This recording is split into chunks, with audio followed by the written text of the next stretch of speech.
we knew we belonged. For freedom, for justice, against the rising tide. A banner raised in hope, with nothing left to hide. Loyal sign no doubt, steady at the wheel, guiding us through shadow, the pain we had to feel. From the Mandinka fields to the wool of coastal spray, the journey has been long, but we stand here today. Oh, UDP, the people's voice, the choice is clear to see. Cairo, Cairo, for a better Gambia, united and free. Oh yes, the road since 96, it leads us to the light. UDP, for the future, standing up to fight. Yeah, yeah, yeah. Yeah, yeah. We remember the fallen, the gallant patriots brave, solo standing down in Debunk, the lives they freely gave. The mission was simple, the nation to redeem, to save the land we love. It was more than just a dream. We feel their presence now in every step we take. For their sacrifice, a commitment we must make. Their spirit burns within, a fire we can't ignore. Their fight for democracy, alive forevermore. UDP, the people's voice, the choice is clear to see. Cairo, Cairo, for a better Gambia, united and free. Warriors on the road since 96. Lead us through the light. UDP, for the future, standing up to fight. From the Fula and the Jola, the Sarah Hule and the Manjago too. From the Sarah and the Yaku, this party belongs to you. No tribe is left behind. Every voice is heard today. We are one Gambia, and we choose the UDP way. How are you? Salam alaikum. Our strength is in our unity, our destiny we claim. UDP, the people's voice, the choice is clear to see. Cairo, Cairo, for a better Gambia, united and free. Warriors have the road since 96. Oh, and lead us to the light. UDP, for the future, standing up to fight. Yeah, when elite ones is calling, the time is right, the time is now. Lawyer Dabo, we support you. We make this all about. Oh, yourself. UDP, together, you shall rise. One Gambia, one nation, beneath the African sky. Cairo, UDP.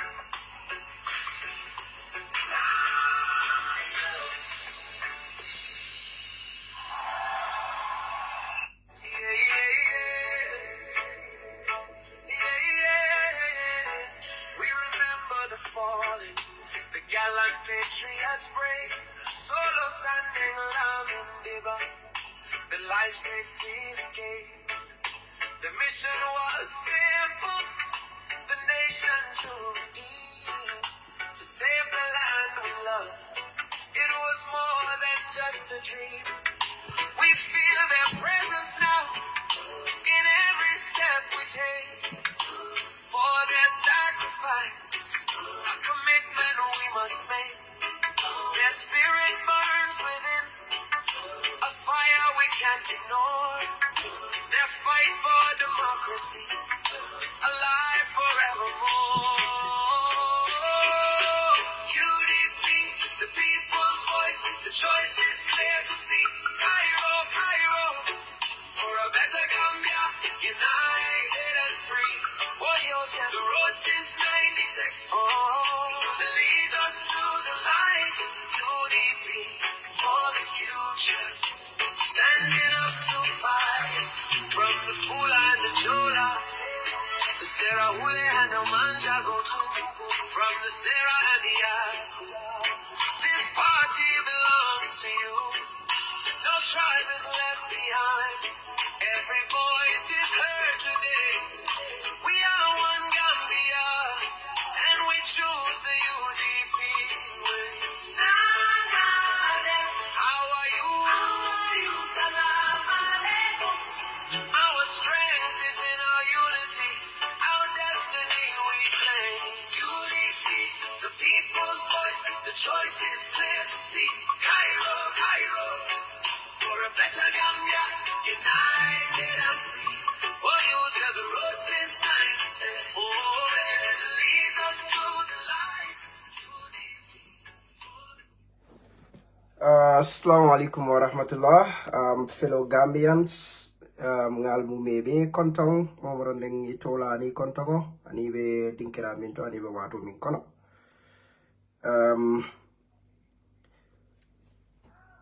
Kontondero ko lambe duala fo alama ala se kairo ke mu mebe momorondeng ibe kairo min nyini kang yamin hame fawai itala long alama ala yake nga kairo min fanang hamen ka min fanang nyini na banko kang alama ala en sowola alama 2026 nga nyim man sakunda kurungo bondije ka UDP man sakunda natinang o man sakunda mi alanko UDP le ba nyaton kayala kanyim banko londi sila tilindingo kang ka londi silo kang silo mi alanko wala ba sambala development o kang alama ala na wo natul be timmandinye. Guys, malam falcam moyle loud and clear. Janimba do na program okono, please. If you guys are hearing me loud and clear, please let me know. Malam falcam moyle loud and clear, please.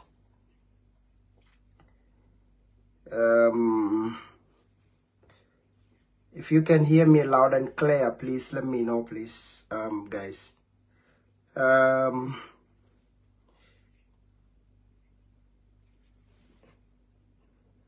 Can you guys hear me loud and clear, please?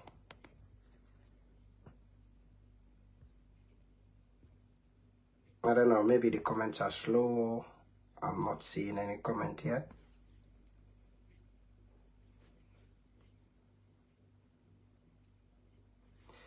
All right, thank you so very much, Sira. Thank you. Yeah, so that is it, guys. Mimbe je dara wala mnyenti ko, you know, kome ngali ajet na fem ko to nyameng na introduction to nyameng on the screen. Wala mnyenti ko this 2026 nte I have volunteered to be part of people mini along ko ite son na kotake false narrative la Gambia banko kang, especially when it comes to our elections. I also volunteer to be part of people many along ko equate son na kotake mol kanaka kumol for many along ko man soto just pour ka mol ta ka mol nene wala ka mol filindi wala ke fangol ke mol nyakoto mo betoti ka UDP ta ka ke mol nyakoto devololdi. This 2026 nde I am part and parcel of mol mini along ko iko nyinte kala kotake wala tenyim bulala tambi wonyame. Wonak mobe ete d'accord la noje because mol bi jele mini alon ko wala miroto wala jeroto wala munyentiko ka UDP la agenda wafi damma wala be UDP sambala no state house wala miro ni la jero mo dammaldi ndol dol bi je mini alon ko ndol la miro man dangoto damma ndol ngaje ko war yes war is important ka UDP la policies and programs wafi is part of the campaign, is part of the process mi alonko abe UDP sambala no state house, but it's not the only, it is not the only process, or it is not the only tool mi alonko abe UDP sambala no state house. ndebe molle ko no min yalan ko ye miro soto ko walla kanyem mira ko hana tara ko ntol nganna agenda wafile ko mum ntol ngam mum dedar leke bad nim mol be je min yalan ko nin tol nga dedar ke tol ka tinyan koma ni nga dedar ke ka tinyan koma na wo dedaro nyin titala no dulato wo belief le ben tabulu andong I'm not sure mo wetar yala ko bonin tabulu dedaro beteyata ka UDP la agenda wafi ka UDP la ku kendol ye minike ka fo yes and then we will continue to do that but while we are doing that tumo men mbo ke kan mben hakilo fanantula le minika tinyaro ken koma de mben hakilo fanantula le minika tinyan koma nintol nga deda minika tinyan koma ndol nga ko di ndol ko nga deda la be everything is okay nga ko di ndol tata nyaado wa tara mini ben tol koma wol ba tinyaka so ndol bita wala nyame fo mbe futa la ndol nga mere ko futa dandulale nga koma fele nga ja bebe tinyari 2021 wala keta chairman yanko bada we nyim falle ne but UDP ko la kamata sometimes nga kumol moyle nkan tulo kasi wala nkan fakke ko mamoy aya falle ne ko 2021 ndol we were busy selling our 5-point agenda anu tonyalam ntatale throughout the Gambia mumebe na youth wing ya be tole with our 5-point agenda. Ya wafinin kangol bele la mandinka surwa jola fula. You name it. Ya UDP la 5-point agenda. Ya wafinin kangol mume bela. Chibo janke nyolu, fenka nyolu, binzi nyolu, and you name them. They were all part of that tour throughout the Gambia. Gambia mumebe. Ya UDP la 5-point agenda. Ya fo Gambia dingole kangol mume bele ya mimoy. So, motafola ko UDP mala agenda wafi in 2021. Yala motofal, right? Amanke ko nga fo tubabu kan wala nga safe tubabu kan wadam male la hanide. Nga safe tubabu kan wala nga fo tubabu kan wala. Muta nga yela mandi kan wala mani kabira mani ka kanem asurwa kan ajola kan afula kan. Nga yela manda kan mu mebe la ka wafi Gambianol ka itani Gambianol la nyina mun to la ngani yoti nyina mun to la plan solti ado hani bi o plan killing level mbulu because Gambia fona ka tinya ku kede bandol la famin derala nunje wol man deda follow. So but here the point is wala mnyinti ko nsa continue no kan na program so wafi na agenda wafi bari nkana nyina wala nkana nyina molla min yalan ko nin tol ben na program wafi kan tol katan tol tinya kan koma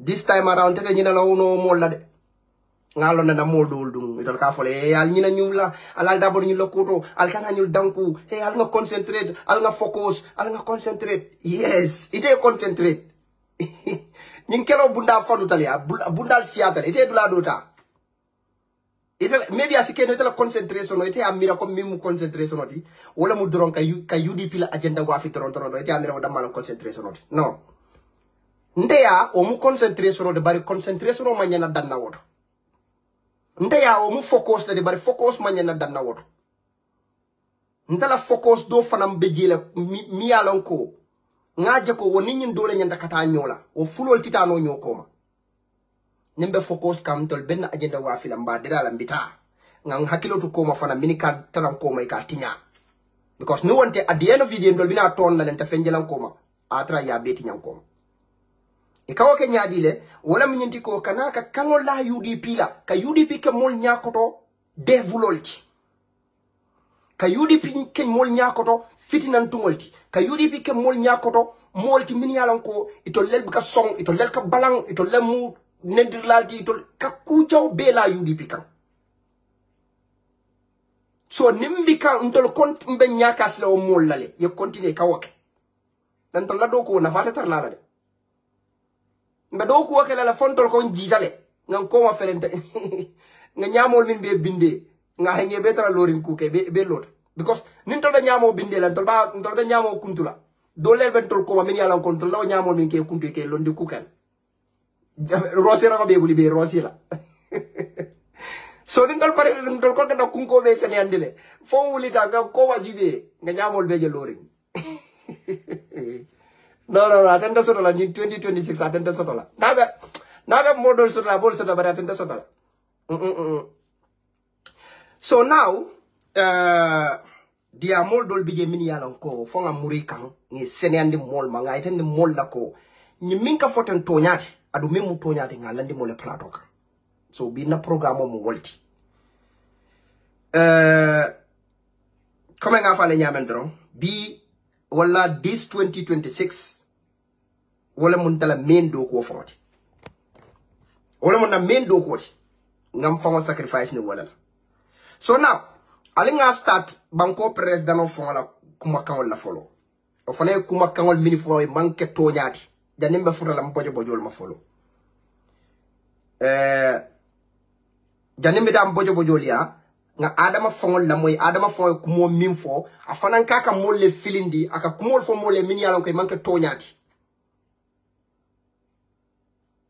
nga woto folo bondi molle nyoto folo nga tande adama la ko abe mim fo kan ata fonga yalon ko abe mim fo kan to nyante ata fonga yalon ko abe mim fo ka be molle filindi kan ata fonga yalon bari after all adama watela ko fo jahalo fo mo wara bagi bari yati ya fo molle ne ate ke koy mo yala molle mi yalan ko super kanja maut le batela ate kam min ka fonle kana kaf adama fonle ko na tebe politiko la min diata ya ka wole fo amanka ko membe kerinde min diata te min se diamol tuloe adama ko wole fo moli right so obviously o kukilingo abowole bar wato wati nak min diata te ayo fo moli adama ka tonyati to bina la jana nga fo adama yi mem fo amanka tonyati ado manka ndandirti mini ka foko walka adama nende tenintende o manka nende ni moyo kumo fo mi manke tonya ni moyo kumo fo kufula dama yoy is ida ay ka tonyati wala te kala tonyati in kufula dama bi there is no in between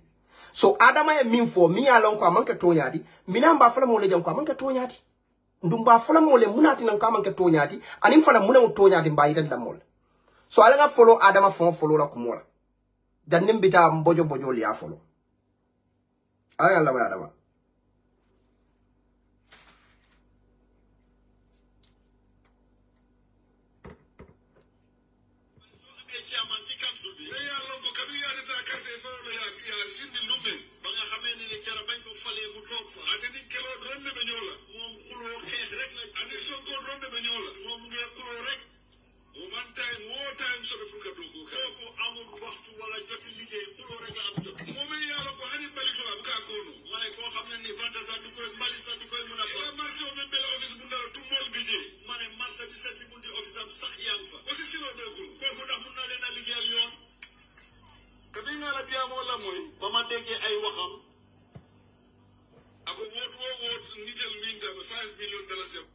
no janem bitawata adama yamin follow fo mbata ngoto senendi molma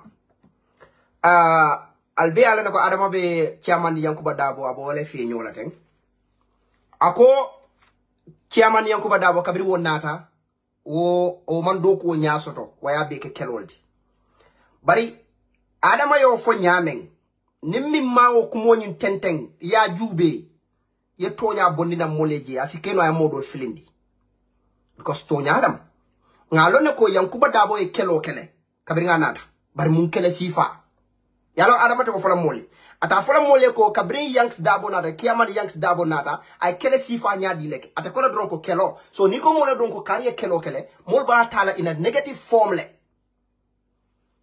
baro kelo was positive de ni mol yalo mun kele sifa le mu e mol bebe jiki kulay ak kiaman yankuba dabo le e bebe yakar kulay kiaman yankuba dabo ba adama being so manipulative ate kata tenne to nyaay ta ten aba fola dron ko aka kabrana a beke keloldi bar mun kele sifa ta fola moli now comme nga fale nyamen ndol this 2026 ndol be jale pour ko kol bonde mole nyodo mi alon ko adamo ne a nyongolu anala mbojolu e ko be mini dundi la mole nyodo fone ndema londe bat ni ngalo mina ma fintindi la mole nyodo now chairman yankuba dabo mun kele sifa le wala kabiri ngana dabo mun kele sifa adama ka kelo min foten yala ma firing sal nga firing Kabrin kiaman yankuba dabo nata. In fact, jada binala alfanga info.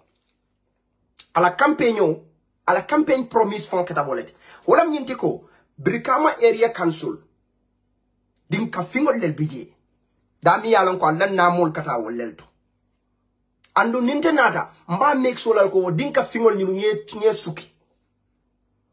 Yalong tiaman yankuba dabo ay a campaign tani nyinala. Right? Nyinel mala campaign promise. Kiaman yankuba dabo ni tata ala campaign promise o jube.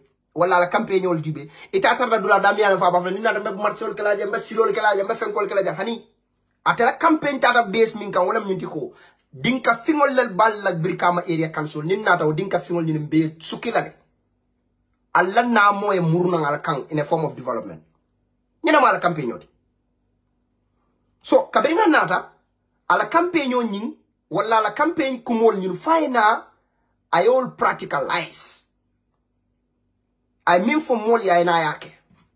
Okay, rulano oldu mukela dulati. Adama ko kelo la falete. Now, okelo nyi ngole keta nyadi. Wala mnyintiko. Kabrin chairman yankuba dabo nata Brikama Area Council. Ay molel taraje mini yalonko. Wale Brikama Area Council ke ifa swolti. Iketa swolti. Dami yalonko fengo fen soto taje. Adiate tole nyame kake wale nyame. Ba talan na nyotema. In fact, at some point ya talan nyotema feka salibol be di nyol.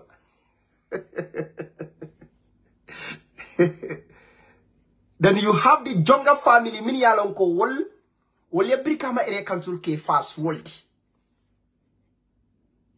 Kabrin chairman yankuba dabo nata ako nyine be stop la.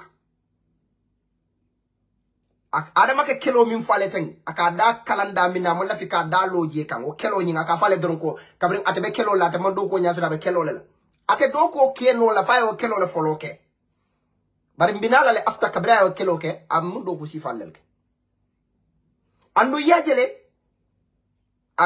kiamani yankuba dabo e kelo min ke Brikama Area Council ye Gambia fonje Gambia as a whole nimmbe kala Gambia la president fo ye follow o kela si fale la follow ni ko ye any meaningful development keno bankoka ebe pare la o kele si fale la follow ye kem like dictator ti ye kem moti mi alan ko tam ka song ye kem moti ye ke kele lati ye tol kuya because ibe mene kele la corruption chairman yako da bakara da Brikama Area Council abo corruption le chele kanje ka Mexico Fuarol kan namo minjo anamo ni nyanta murle kan in a form of development anyanta murle kan ne yiru wala silola bar ninna mo ka jo mol min yalan ko leba doku wala min ka wona mo ni collect itul ka mute ka tala nyotema ka subu tala nyotema min tumalen development o mo futala wo namu julalma min tumalen development o be futala wo namu julalma.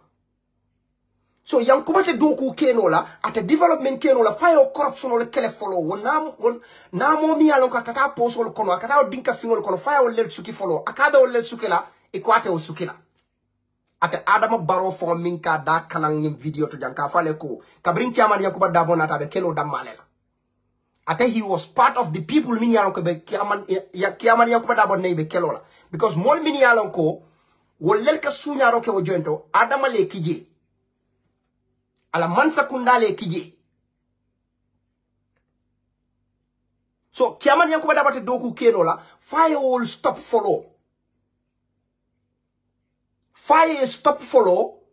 Then ukodo nyin setuno cancel account solta.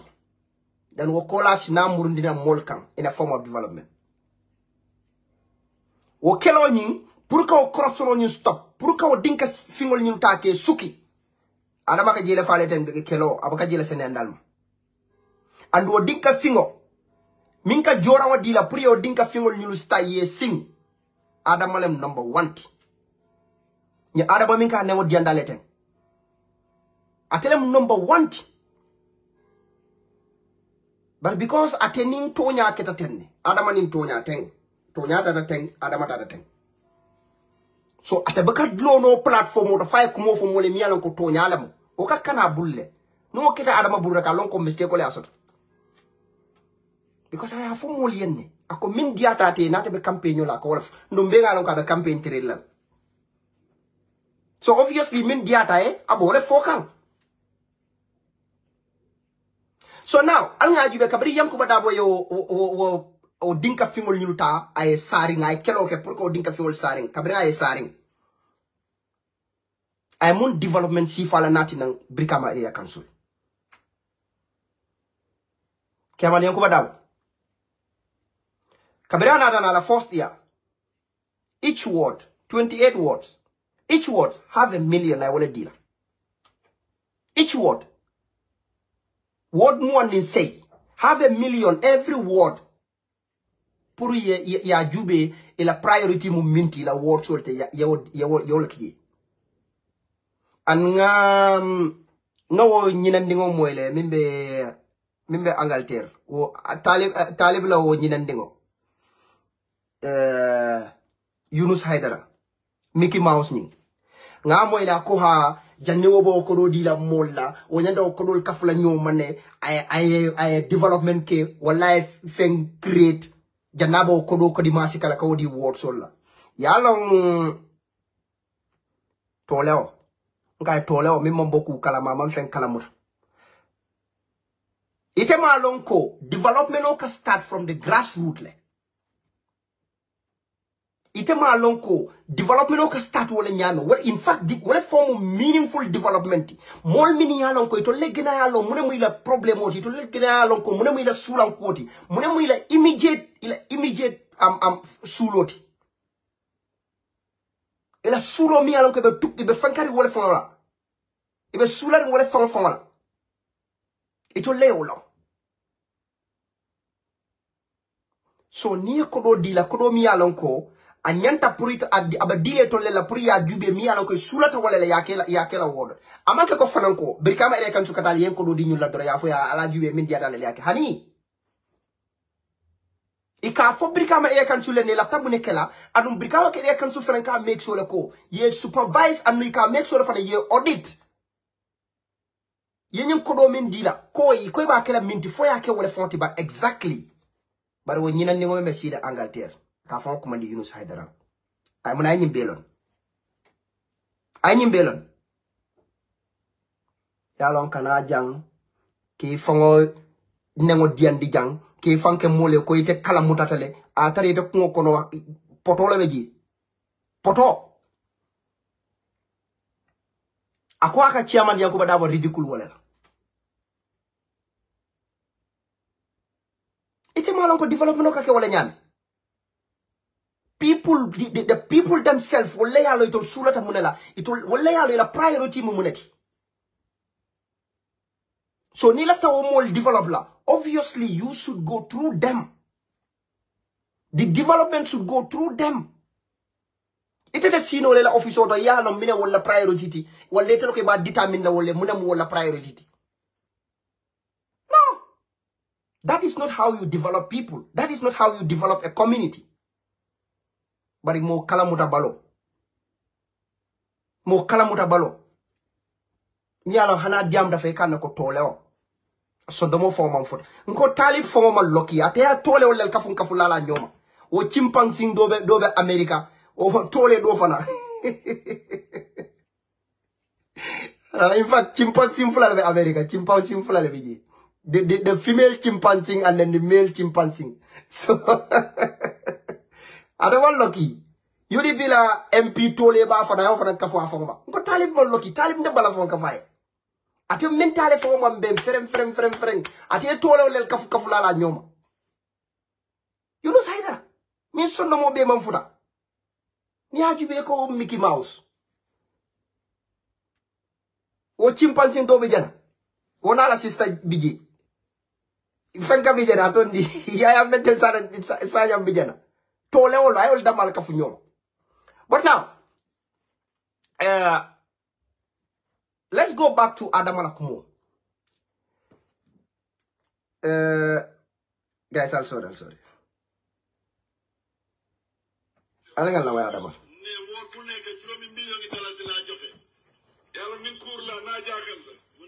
nit ko xamne ni su jaxlé fotkat su jaxlé pour la na jaxal mu ne fotkat su jaxlé ak da jël tuba bu lot mu ne da fay ale adama jo kukilim beje nak fongo diala adama kukilim beje fongo diala yaje man ninka provavo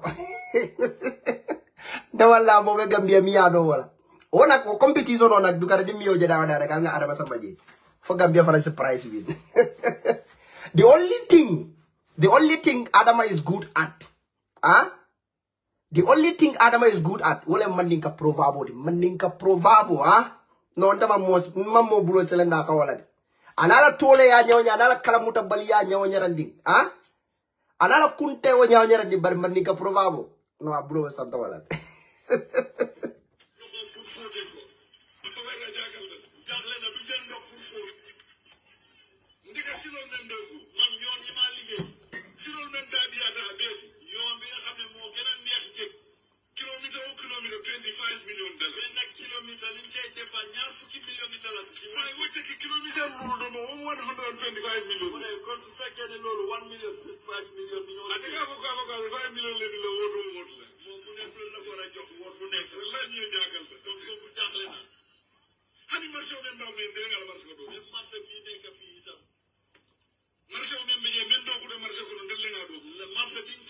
no jani mi da marché do adama nangata fenko to follow yemin follow fo chairman yanko bada boko ning adama baro bota man sak jala ning UDP man sakunda nata ay Brikama area council or West Coast region I promise ko every ward about $5 million is dilela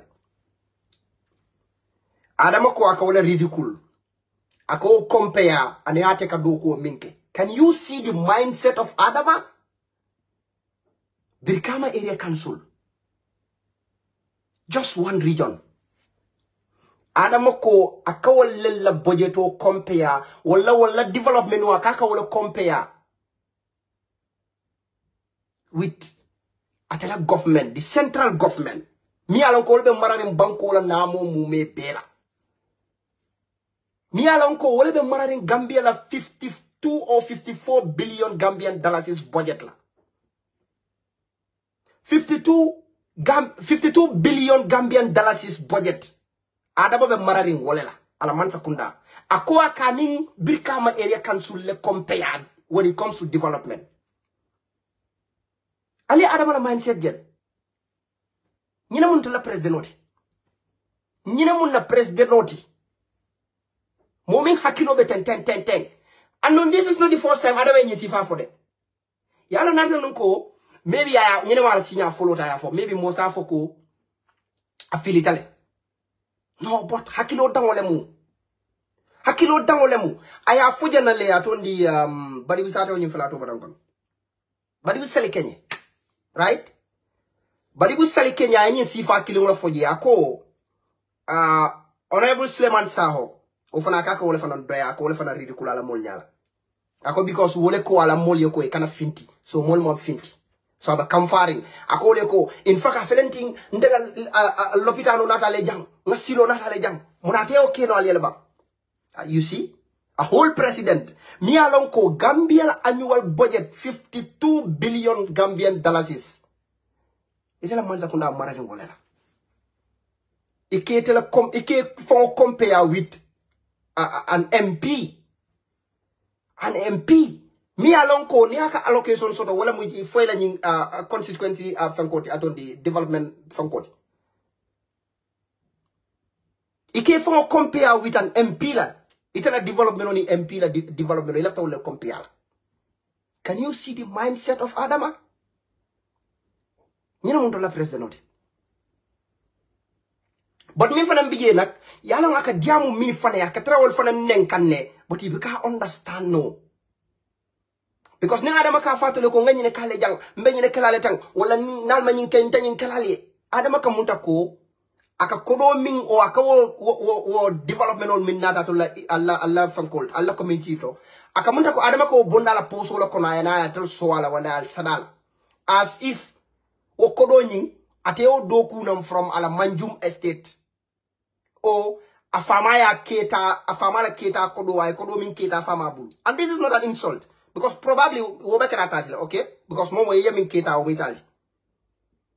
So adama ka diamu mol kan ne comme ngati ka kodo min dundi molye mola dulalto o aka development min dundi mola dulalto ate ko bondi da ngala poso la kono o maybe aya keta afama la bulu. Koma fonta atamu fementi. Ikamire ko mola namu kodo adama buko wala taka do sunya in fact aka have be sunya aka have them mala dundi nati na mole in form of a development. But again, for more fana ye for elevate when it comes to civic education. Yenyu lonko adama ka fem friending kali alla community adama tante kabring adama manke president abala manjum estate time o minna adama fo adama nanaka pompi kungo fo da janon ko lenna banju atondi badibu sale kenyan ko lenna ba badibu sale kenye alla pompi kungo nanaka tinyala bang adama ya pompi kungo sanga ya di alla bang kabri janaba kala president aning any other community akadiamu minikante adama nanaka fenne kato lo community lo janaba kala president anama nanke. Because number one, anganiyo fonte adamala. Anganiyo la fonte ala adama mo anganiyo soto komen ka ku kere ten ku beto kere ka di mola. Ama anganiyo fon soto. Ama anganiyo soto. So again, aka femferenden dundi mol kuna mola on kodo akole aka dundi kuna.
So arawa min foka wala minyinti ko ako ate marsi wololo brikama mi yalon ko yankuba dabo ko by force fati o marsi woni manage o brikama ere kansile o marsi o manage ba yala adama la londi man jamfa adama la karam man jamfa adama la fahamuru man jamfa. So I will not blame adama amanyi lo nyamin ko Martial in any region. Martial loyal somebody council la priye Martial manage. Martial loyal somebody council la yalong momi ma bulbana mara bonni nyoto anin woni londitio mona woni londitio fosi kele no bang. wala na chiawadi yang suaro do bagala ba abi min fola adabay wala bala ko fola jami fo wala ba start la damin. Yeah, because imagine about for embarrass Kenyame. Tonyalamu, Marse Wanying, central government na yalo. Kabirin fenkala time at on the Silfo Sonkola time, right? But Lua mean for wala minyintiko, Marse Wanying tatarla on the council. And Kabirin Silfo Sonko BJ, Marse was on the council. Council lebe maradi wo marseola chabol bebe num silfo sonkol bebe num council le. But Adama being so petty, Adama being so childish, kabiri silfo sonko botaje vesko sunko le silfo sonko meta ya nala bagasol be 5 banta kay funte mon la council man soulé la jam te mo sobe balo ya fay ya bondije adama wo kamfa atana yemneke atana ayo chabol bumbe beta kansul bul atana ya di governor so yankuba dawo mi yalon ko we luwale long adu wokata ma femferendina akala fi ani luwaita so because yang si alon ne ko local government act sembo di council lela pour ye marché ta ye manage so obviously marché la chaboning everything be nyande tan la fenkol atondi council level so we samba ngamera ko fom ngamera kidio fom ba court la hani say but adama be nyibelo no la mo mim ma bulubana mana bonni nyot mo mim fom kalom fonyo fon ka fena nda mim ma fa obenyum lonna atete nyul lonna ati ajela ko ben ronko central government ne marché o lo so to len tamu sembodi min diade nyanda wala kele je ya fali won kulo lo bida ko la di wala ne motor so ñina problème oti ate malon fo kansul le alo fo kansul malo kansul le mo right luwa sembodi kansul le la pour marché o manage amno yanks ben wala noma dalilo mi atina luwa sembodi kansul la pour marché o manage because ni kansul la ka marché o fita ito lel ka nim dula tinyati ito lel ka deda ito lel nyanda ka namol collègue ito lel nyanda ka marché o ñu tekki basically so marché o nyanda tarle to lekoto barate sembo jaaje so anata mine fo birka man kollier o wesun ko sun kollier akoy ko ate fongo lafta ka marché lo miyalon ko miyala nyota sotola miyala ka nyota sotola Gambia lafta ko lo birka ako bari jannate bo lo birka fo wole chairman yanks le bondi office follow yo vote out. Can you see? Ali Adamala mindset jele hani bi. Ali Adamala mindset jele. Je. Mol ye carte o fayte. Ye carte o fay modoe. E comme munati ne carte o fay woye. Wole ya tinna ko e nyanta min soto leta bulina na mo min be bulo kono pour ya murundi kan in a form of development ita kela. Ali Adama jele. Ali Adama jele. So ako wesu ko la marso atete o lola woliye for ate min fo woliye okay wala minti ko e yanks bondi office para ngabe dal bola office de ital ba bola office ital ba bola office bar yanks te bola office na diara la inshallah because itale man tara ku sobe la o banko kan foka pare ke fanke mole fenti o banko ke manke minti ika mol condition ika fal nal manin kan tanin kala aduñu kuma sifa kile ngo yole fo jana tondi again adama fo en tilimbali ya kumul fo ake fola e mul ko ka ke repeat I the same thing for the same place ko take jana tondi sali kenye ka fo le ko nal man batande be bata nal al man batande be batala something like that wala nyinti ko comme ni wol mata support ate ka development min samba go ma fa wala abo stop lale adama ka diamu mol kanko atele tamu molla nam kodoti janne kante dimin fon adama mintumala momi yalon ko mol ya sikana from the gutters yalon te ninga mira ni nafa kan dimi bakale de adama baro mol ya min sikana from the gutters wotuma adama prior to 2016 rather ni adama je billahi adama be nyanga sirinde adama fake abhani fenken do fon adama ka bukadu no mbinga adama dum fenwol jele mbinga adama jila be nyamen nu before 2026 je moli adama sikana nga adama ku fa seniata nga asikana o gota sol kono nga ku fa seniata moli dendi ka kendol dung adama e moli spirel ma adama e dolia mekopol dolia makeup je adama tata fo say adama ka bulano mol kono adama man dam fa ka bulano mol kono dama bar fo adama nin kunu kumbal ka si ani man presidentol ka si ani ka si table clean wo adama bi molio min beke o adam molio beke o adama mi bi wala ka siya ka sanyo wulindi molye nal manin gante ngala nal manin fe gante ngala ngani fe gala tanne ngani ketenne aba sanyo wulindi la ba bro wulindi la adama baro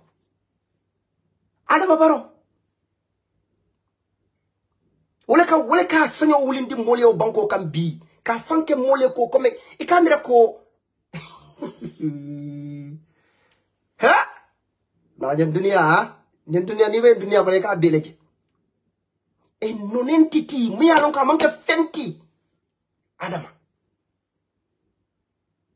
bi wala ka sanyo wulindi molli fo molla namu kodo min fo babula nyenda ka murundi kan in a form of development aka foye ko nta kelali fo na ndelafta min fali o ke folo no in dunia anyways mimbe jedoro wala mnyenti ko abe yankuba chairman yankuba da wat try kan ka ridicule dame wala kala kumo nyinta ka fanyande dame. I want to make this clear because like I said jang fongo kol senande mole adama na nyongolu alaram bojo ni na daje kuma fo mi manka tonyati kana ka itende mola ko nyinte tonyati indolam tonyati yankuba da way min fo ka foko abe $5 million each ward la ning UDP man sakunda nata or ning 𝒂𝒄𝒄𝒏𝒆𝒍 president. That is very easy and it is very, very doable. That is very easy and it is very doable.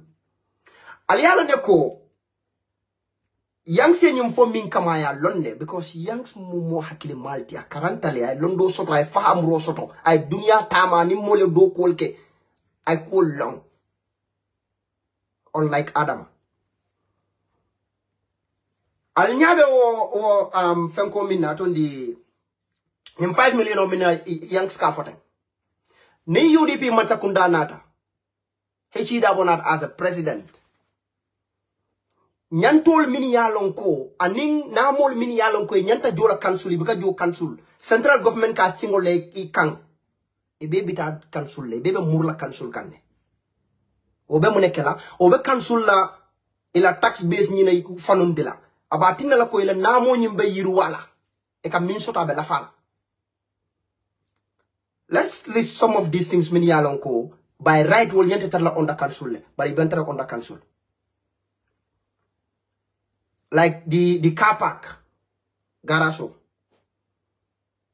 anyanta tar la council anyanta tar la onda council le femfere nimbe sotola je namo be sotola je any tax je abenya ndakata tru council amantara ta kan tru council amantara ta kan tru council jumala ka collect. Is it NRA? I stand to be corrected. I think it's NRA, right? Wo fenko mimbe brikama tondi fish market onying. Fish market onying. Aliala neko council mantara o tax collect ka. Jumaleko o tax collect. Ministry of Fisheries. Again, central government. So namol mini yalon ko be nyanda kata brikama ire council, ifelenti be kata brikama ire council, be kata central government. So ninyul bebe under council and then by right, by law, nyul be nyanda tarla under council. But because Adamala Mansakunda, they don't care about our laws, they don't care about due procedures, they don't care about nothing. Mindia they call it. But you obey ni pota jeleng ibinalon nako yara fang unto be minke kan kakam fangolel because lua la bina murla ko kay hunt because lua nite lua tinya bi just because it aje ko be symbole to ya mira ko diade te nyaba kala wala nyabe lua ke badu la foye boji because ni beje mota kuno le ma won to nyaldi bar ni bota je lu minna ya jame ma nyininka ya no adama itam tilimbalolti because itelo ko janko e ko ya jame 40 le gamenol 40 ite 40 bari ita man 40 ya jame mota londe gamenol 40 na gamenol 40 le boko ningo ni aje ko gamenol 40 ya jame minke gambianol la adama to kala no gambianol la ko tek among possible comme kamol silandi wala kamol fa wala kamol tilimbali aw banko kan wote kino lo ko tek gambi o rebe mo bira turtumbunna so gambe non 40 wotole o kay kam ka chance di man sa kundala jang ka ke tajirante woti ka ke tayrani am tayranti o banko kan o botali gambe non le man ta sunna wala ko teke wala na ndenga dol moy ka fuko ha adama demokrasi di mola fankane fenka adama tolerantale adunta jena fide adama la tilimbaliata yaaya jammeti na tara no ya chance soto na tara no ya nyaaje gambianol la adama wala tilimbaliata gambianol di batanga nim fula atete ma fam because yaaje mela tilimbalia probably wo ka tilimbalia na tanin kam falela wala kam fa ka wala ta ka wol fankani mol kan because kabiro binana coup d'etat and all that in fact at some point Musa jeno ko comme we are niole la pour kana mansa yala right even though o ma tinda ko ay tilimbali america o banko kan one can justify that but comme ka itan la comme adamo de tilimbali ata ya jameti na tara nunko Gambia no le chance diala comme e chance di no ya jamele nyame ke fon silandala ke fon fankandala ni adi adamal mo landila fanko to atondi Westfield abe mo landila ja kanate touch wala ya bunki do la fa dak adama ni Gambia no le chance di no wala he can do that a tilimbali ya soto adwa ya fankanya soto the reason why I'm saying this momi ya lonko ay nyim fit soto I need tilimbalia soto, I need balafa doya balia soto to an extent that more freo akataka kumo wulinki kaburo kono. Nina dankaf. Ya jemena mana mo ya oke. Nkafu odari lol kama. Ndefe momi alon ko yo keno freo min fata freo. Anita la kotake. Ikata iko kumo wulinki. Iko ite kata safolo dundu o kumo kono. Just because he left the president oldi. O kota mo fala. Ndala jero ro man kori mo fala. Ndala jero ro mo si fa man kori mo fala. Adu man kori ka mo fala in a very nasty way. More than ya jame. So nga sembendi wo join tolal. Now, adama na kuoro mbo tula wolto fo. Nganata mbojo liya. Mbojo fanang mo ifane program wala ke atondi for the people by the people. Well, like I said, itolu na fenga na mer jukal na la mulu. So mer jukal ngawera kurwa tata generally for the people by the people. Ngawera for ya invite jele or something, I don't know. But she went there again as usual. Ka UDP ke devil olti, ka UDP ke mo kurolti, ka UDP ke molti mini alan kon to lem fitinan to olti to lem mo jawolti to lem mo fankot. Because that is their usual tactics. It will fail whenever na Gambia no follow UDP and everything. But again, coming out for Nyamendro, Ntolu this 2026 kuma kensa ko jang foni mamoyde wala mata mo soto bari nga moy kanaka kumo fo pour ka UDP nondi kanaka kumo fo pour ite just want to clean yourself and date UDP ndata obula la tambino nga wala fo galie ite la Dabo must go platform because o platform o sign wala fenko wala agenda mo minti say wala minti ko Dabo o kanaka president ot Hechi Dabo te kala president oti UDP anti-UDP platform ta yela platform okay world aka Barrow Must Go platform.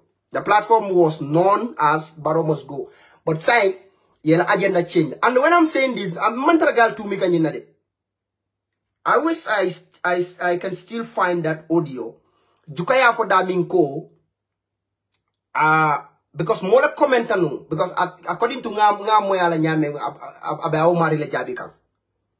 Okay, ko atole hidden agenda la or atole agenda la something like that.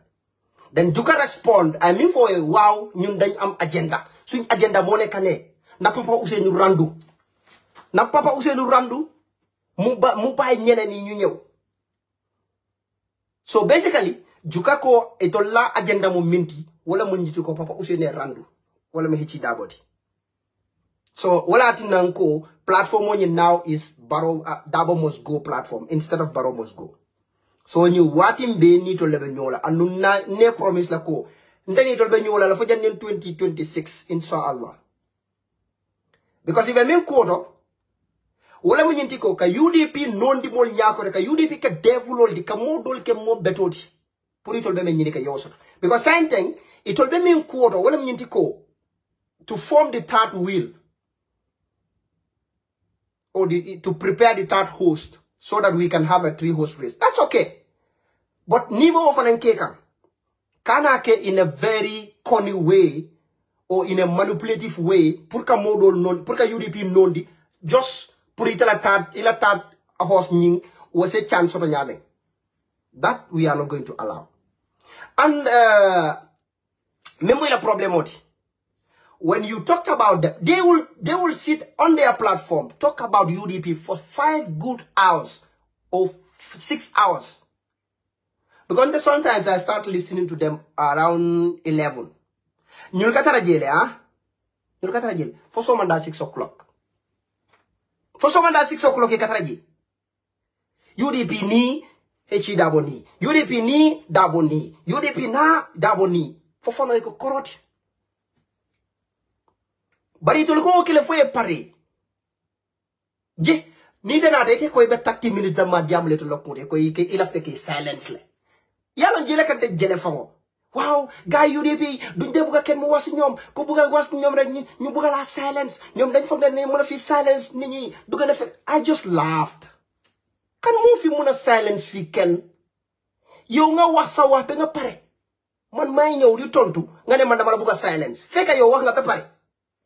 Xam nga yëfi dof sa foofu la am yow wax nga ba nga pare nga wax ba nga tëj sa programme bi nga jël sa téléphone bi ou sa laptop bi ou whatsoever nga dem paak ko yow pare nga de yow wax nga ba nga pare léegi man ma ñëw wax nga ne man dama la bëgg a silence man bëgguma yow nga wax xanaa nekkaatu démocratie moo laajte ne yow soo ñëwee nga wax lu la neex li nga xamante ne loolu nga fiil pour wax nga wax ko so pare keneen tamit di same right la am léegi kooku suy def loolu nag nga ne kooku daf la bëgg a silence kooku bëgg yow nga wax in fact ñii duñ dee bëgg kenn mu wax si ñoom ñii suñ nekkee fi président wala ñii suñ nekkee government kenn du waxati si dëkk boobu noonu non it doesn't mean ne kenn du wax si dëkk bi it's about yow wax nga sa boss ba pare man it maa ngi wax suma boss it's about waxal sa boss ba nga pare nga abal ma man tamit ma wax suma boss waaye yow nga ne loolu du am yow nga ne yow rek yaa war a wax man ma tëj suma gémmiñ te loolu nag du fi am loolu moo fi du am nag so kala fi mo manipulate la tende in fact some of our people fa ike manipulate tende because na don nada pour que debunk wala kila kumol fani yandi itol ka ika minefo ikata minefo banda wala mindiko UDP ko niye ma hatre ke attaque le UDP ko niye fem foyre ni ta koy be ebe kuma fole man reke attaque le fenka de fek no e man tare attaque kande ya min fo mi alo ka man ka toñati e kana pour ko wala yitande mo la kay den mo ko toñate nyinti nyin dolam toñati ibe kala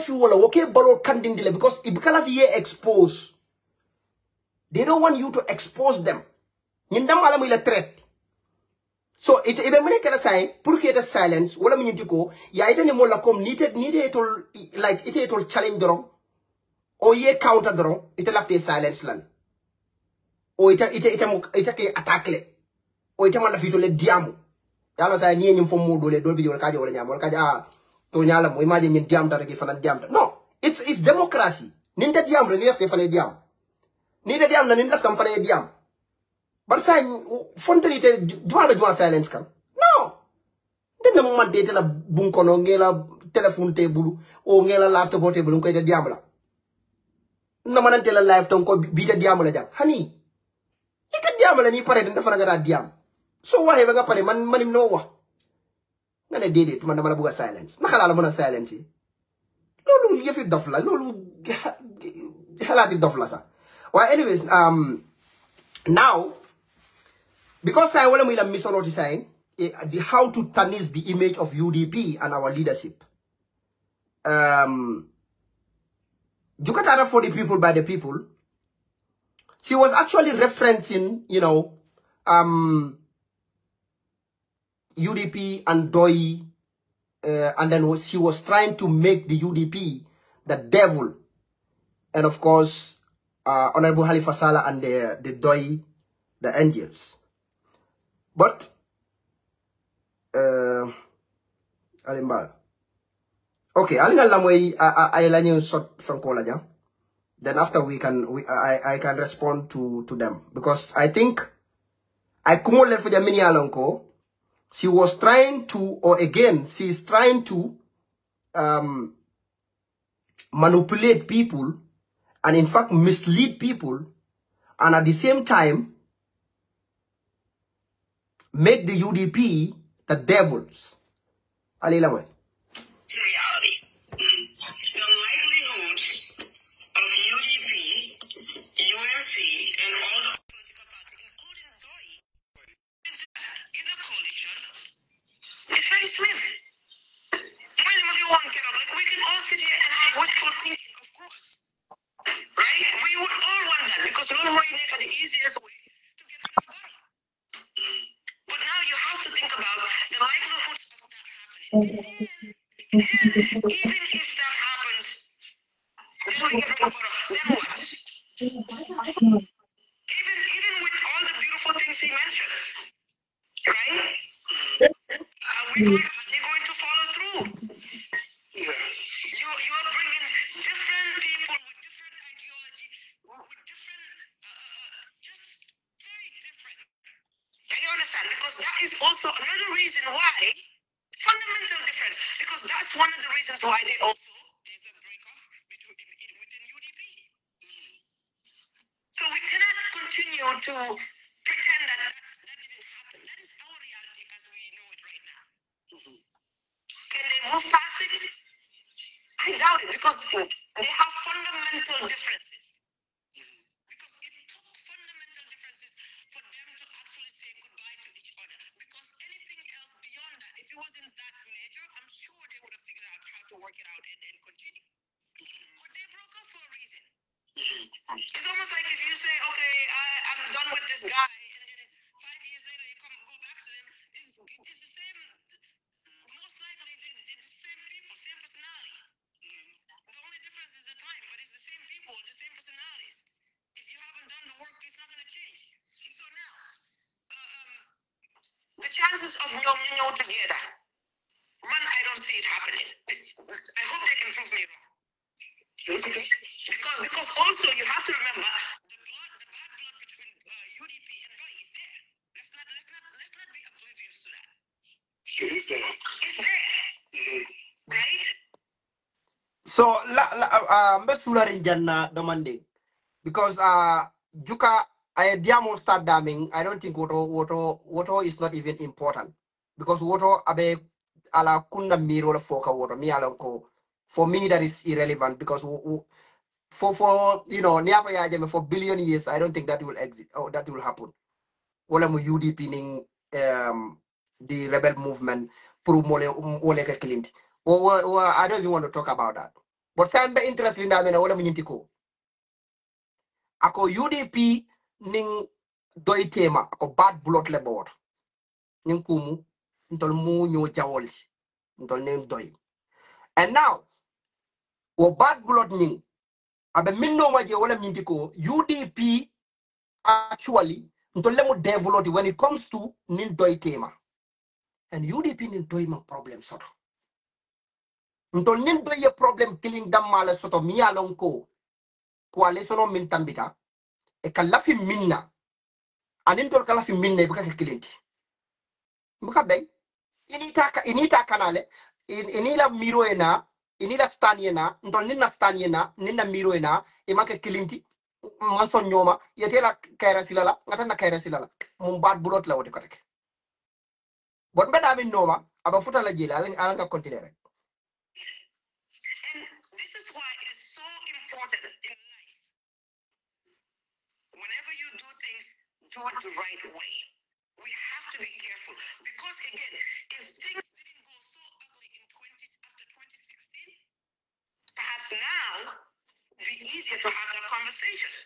But the reality is, we all saw what happened after 2016, the first few years, Halifa Ninkogene, all that stuff is there.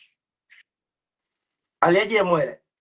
Ako 2016 minketa natara no wo manke tanu asikino coalition no soto.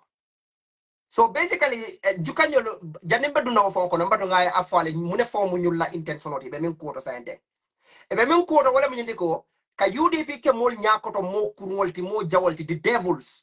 So now esa fal the rebel movement aning atondi Honorable Halifa Salala Fati, PDOIS, and him probably Mama Kande, because Mama Kande, Yamin for Kode ko, Ola Ko, a Mamfenka Bako, ko, a man labaka or Kola. So you cannot the other way join, Naman Diawa cannot join. Ela order audio the Yola Fonunji, Juka Yola Fonunji. So a cyber sularing Esa Falela, Doi, and in movement on yin, Oleka Funyokam. But itola main Fanko movement, Wala Mintiko, Talibi or coalition on yin lead. Mbatu diamo foto la jila maybe albeji mbaje bonde la mo lenyor e be lafiri wala talibi o kwale so nyili so wake the third wheel e ka understand You understand? Now, okay, then you pass the fufu. Then when you see UDP, not allow anybody else to lead from anywhere else because you have to come with an open mind. Yeah, but you are conflicting with your messaging because you're saying you come in with an open mind. But it's nothing against with him. It's just we're just having a discussion, right? Objectively, he said you have to come in with an open mind. Certainly, coming and saying. so abe brother Kramba abole court kan because when me for me to go coalition talk ni bitalaji you have to go with an open mind imanya nakata with itela pre fanko atondi preconceived mind you can understand imanya nakata ibita the audio is not clear oh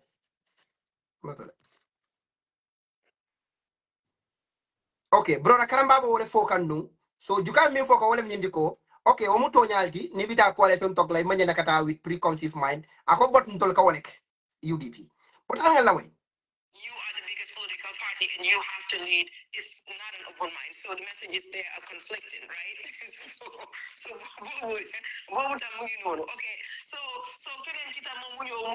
an electable candidate. So obviously with a frequency notion you come on the table. But everything else, negotiate you figure out. When it comes to UDP, man, I genuinely do not see them allowing anybody else to lead for themselves. And this was again from Natamala. I think mentioned because they had a fundamental difference like a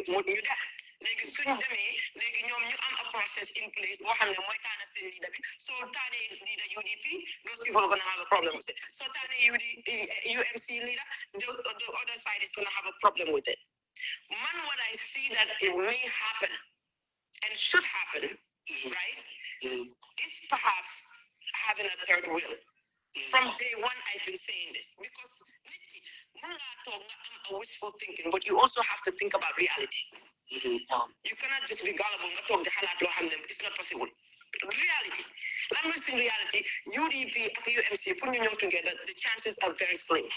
Now, UMC, DOI, Ensafal, sorry, Mangi also named as individual, but the parties, for them to come together, the chances are higher. Because among the history, among the bad blood between them, they all starting freshly. In a way, I don't think any of them will come in with like the idea if not do up. But when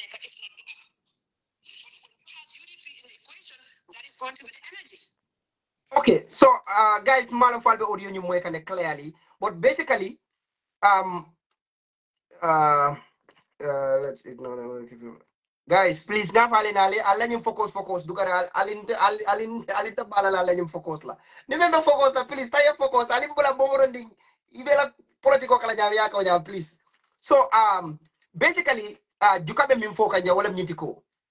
The third wheel wala mu rebel movement oti ani etafal ani doy.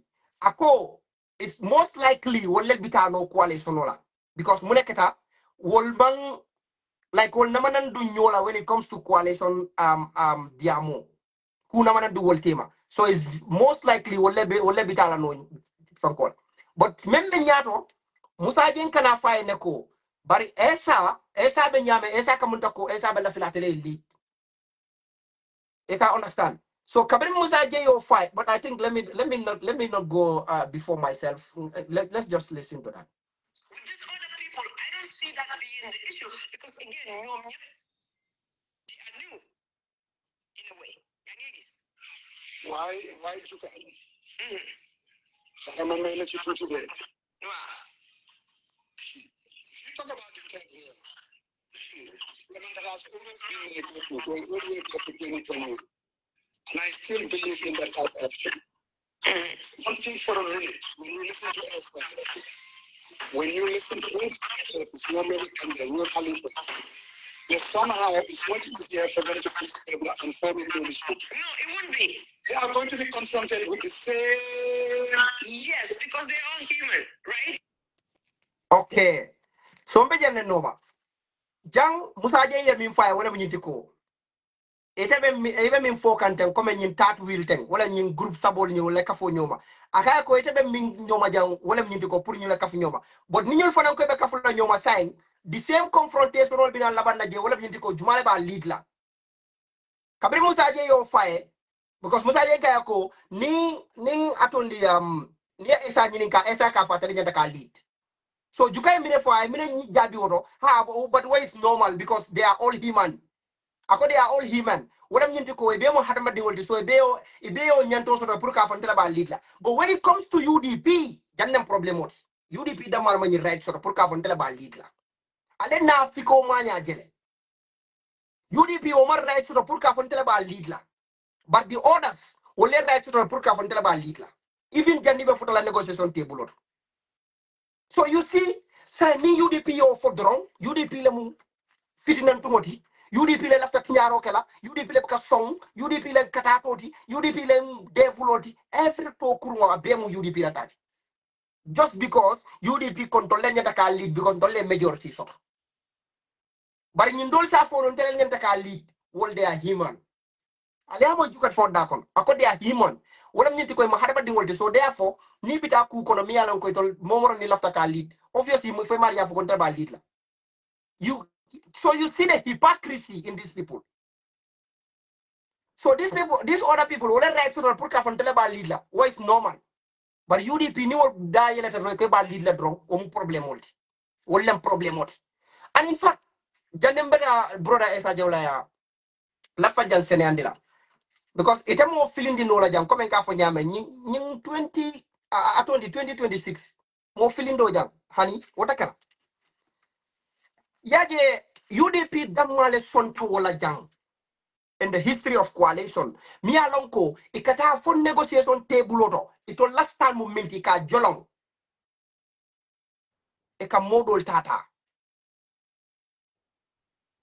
andu ninko e ka modol tata wala mjumati wala mdoid PDYS the 2016 coalition UDP ni mu approach the data they went with party led approach but labanta mune sotola independent candidate labanta wala sotola doyle ni miro nati nanko wala to len ni start nata ko nyanta mbe independent candidate ni mbe kala flag bere be kala independent candidate hana tare be bolana parti le kono bari be resign nale yeka independent candidate for UDP man na so wala so UDP mi alon ko parti ba ko ali kaka tulu nyola parti mi alon ko anin doytema adoyata nyaw nyaranding 25% you know kat difference katretema na doyata 25% difference when it comes to total vote what different o katran nite man wala kawai lontol kawakan annun sontala bar hani bi ndol lam problème oti bete ñun ñoo nekk problème ñu na doy li dee nekk suñ difference minimum daf dee nekk 25% of the total vote daf dee nekk suñ difference ñun dañ dee nekk ay 38 ay 37 in 1996 we got 37 to 38%. doy ñaata la amoon less than 5%. ñu ñëw coalition buga am coalition in 2006 right mooy naat doy buga lead loolu UDP mu ne leen ne du fi am waaye in 2016 UDP ñu tollee ñu ñoo teg suñ stand ñu ñoo wàcca si suuf ñu bàyyi doy ñu bàyyi li nga xamante ne loolu la doy andi ñu jël boobu noonu ñu drop suñu bos ba tey ngeen ne ñun ñoo nekk problème ba tey ñun ñoo nekk devil bi waaye ñu bàyyiwul seen bos ñu téye seen bos ba mu dëgër ñu ne duñ ko bàyyi ñooñu duñ problème bi de ñooñu duñ niti fitna de ñooñu duñ bañkat de UDP mooy bañkat UDP mooy niti fitna UDP mooy devil si 2016 UDP dafa lim andi si table bi moo nekk party led coalition loolu lañ bëggoon ñun loolu lañ bëggoon suñu amoon li nga xamante ne loolu lañ bëggoon we would have gone in party led coalition doy moo andi ne kuy lead coalition bi dafa war a nekk independent candidate même su fekkee ne si parti bi la mooy jógee dafa war a resign si parti am bi mu nekk independent candidate te lan lañ mujjee jël ñun dañ mujjee drop suñu bos ñu jël bu doy bi waaye ba tey ngeen ne ñun ñoo nekk problème ba tey ñun ñoo nekk devil si ba tey ñun ñoo nekk bañkat yi ba tey ñun ñoo nekk niti problème bi waaye doy is the angel seen yëfi naa fexe yi ngeen ba war a bàyyi soo leen bëggee dëkk boobu noonu mu dem si kanam soo leen bàyyitee lii dëkk boobu noonu du dem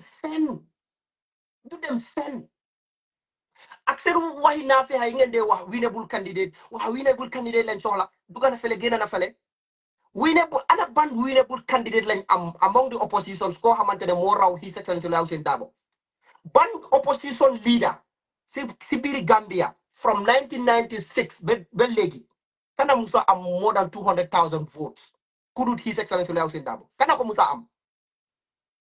So now, what can more like a winnable candidate? Who can be more winnable candidate than that person?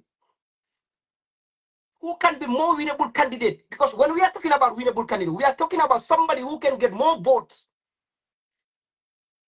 So if you want to go through, our statistics, we believe in data. So dañ bëgg rational.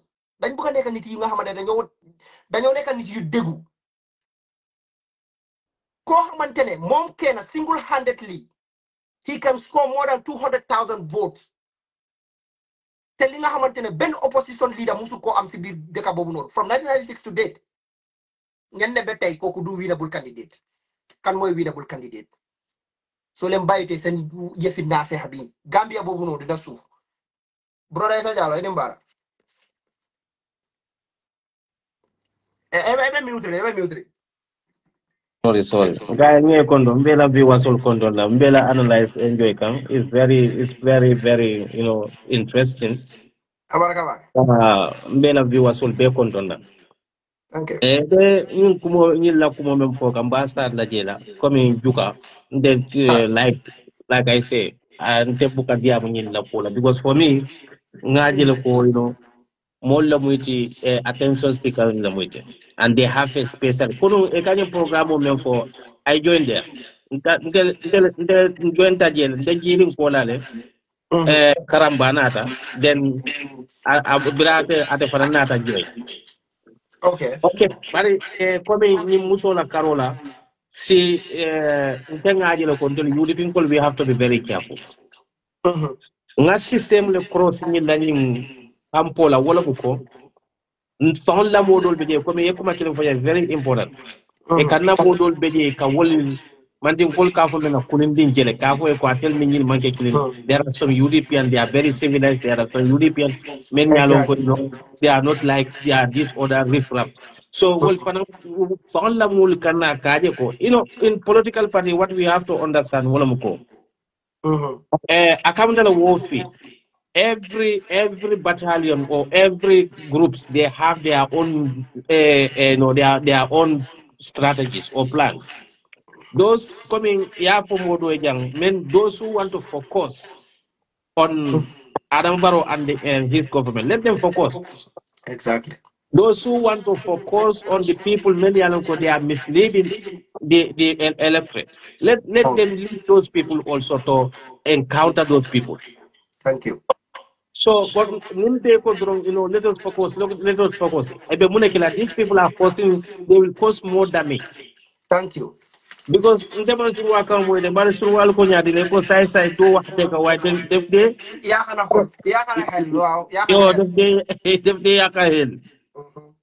yo Exactly. iko sai yo buka tonya fo bare aka sondo mo tinyala because mune kena setan law. Okay, couldn't you got coming to since the beginning. I told now UDP supporters all in Lamican Forum Okono. You see, since the beginning of their platform, and the new platform will promote content. I'll be a called Siala. Billahi, wallahi, tallahi. And for since I think nearly 1 year.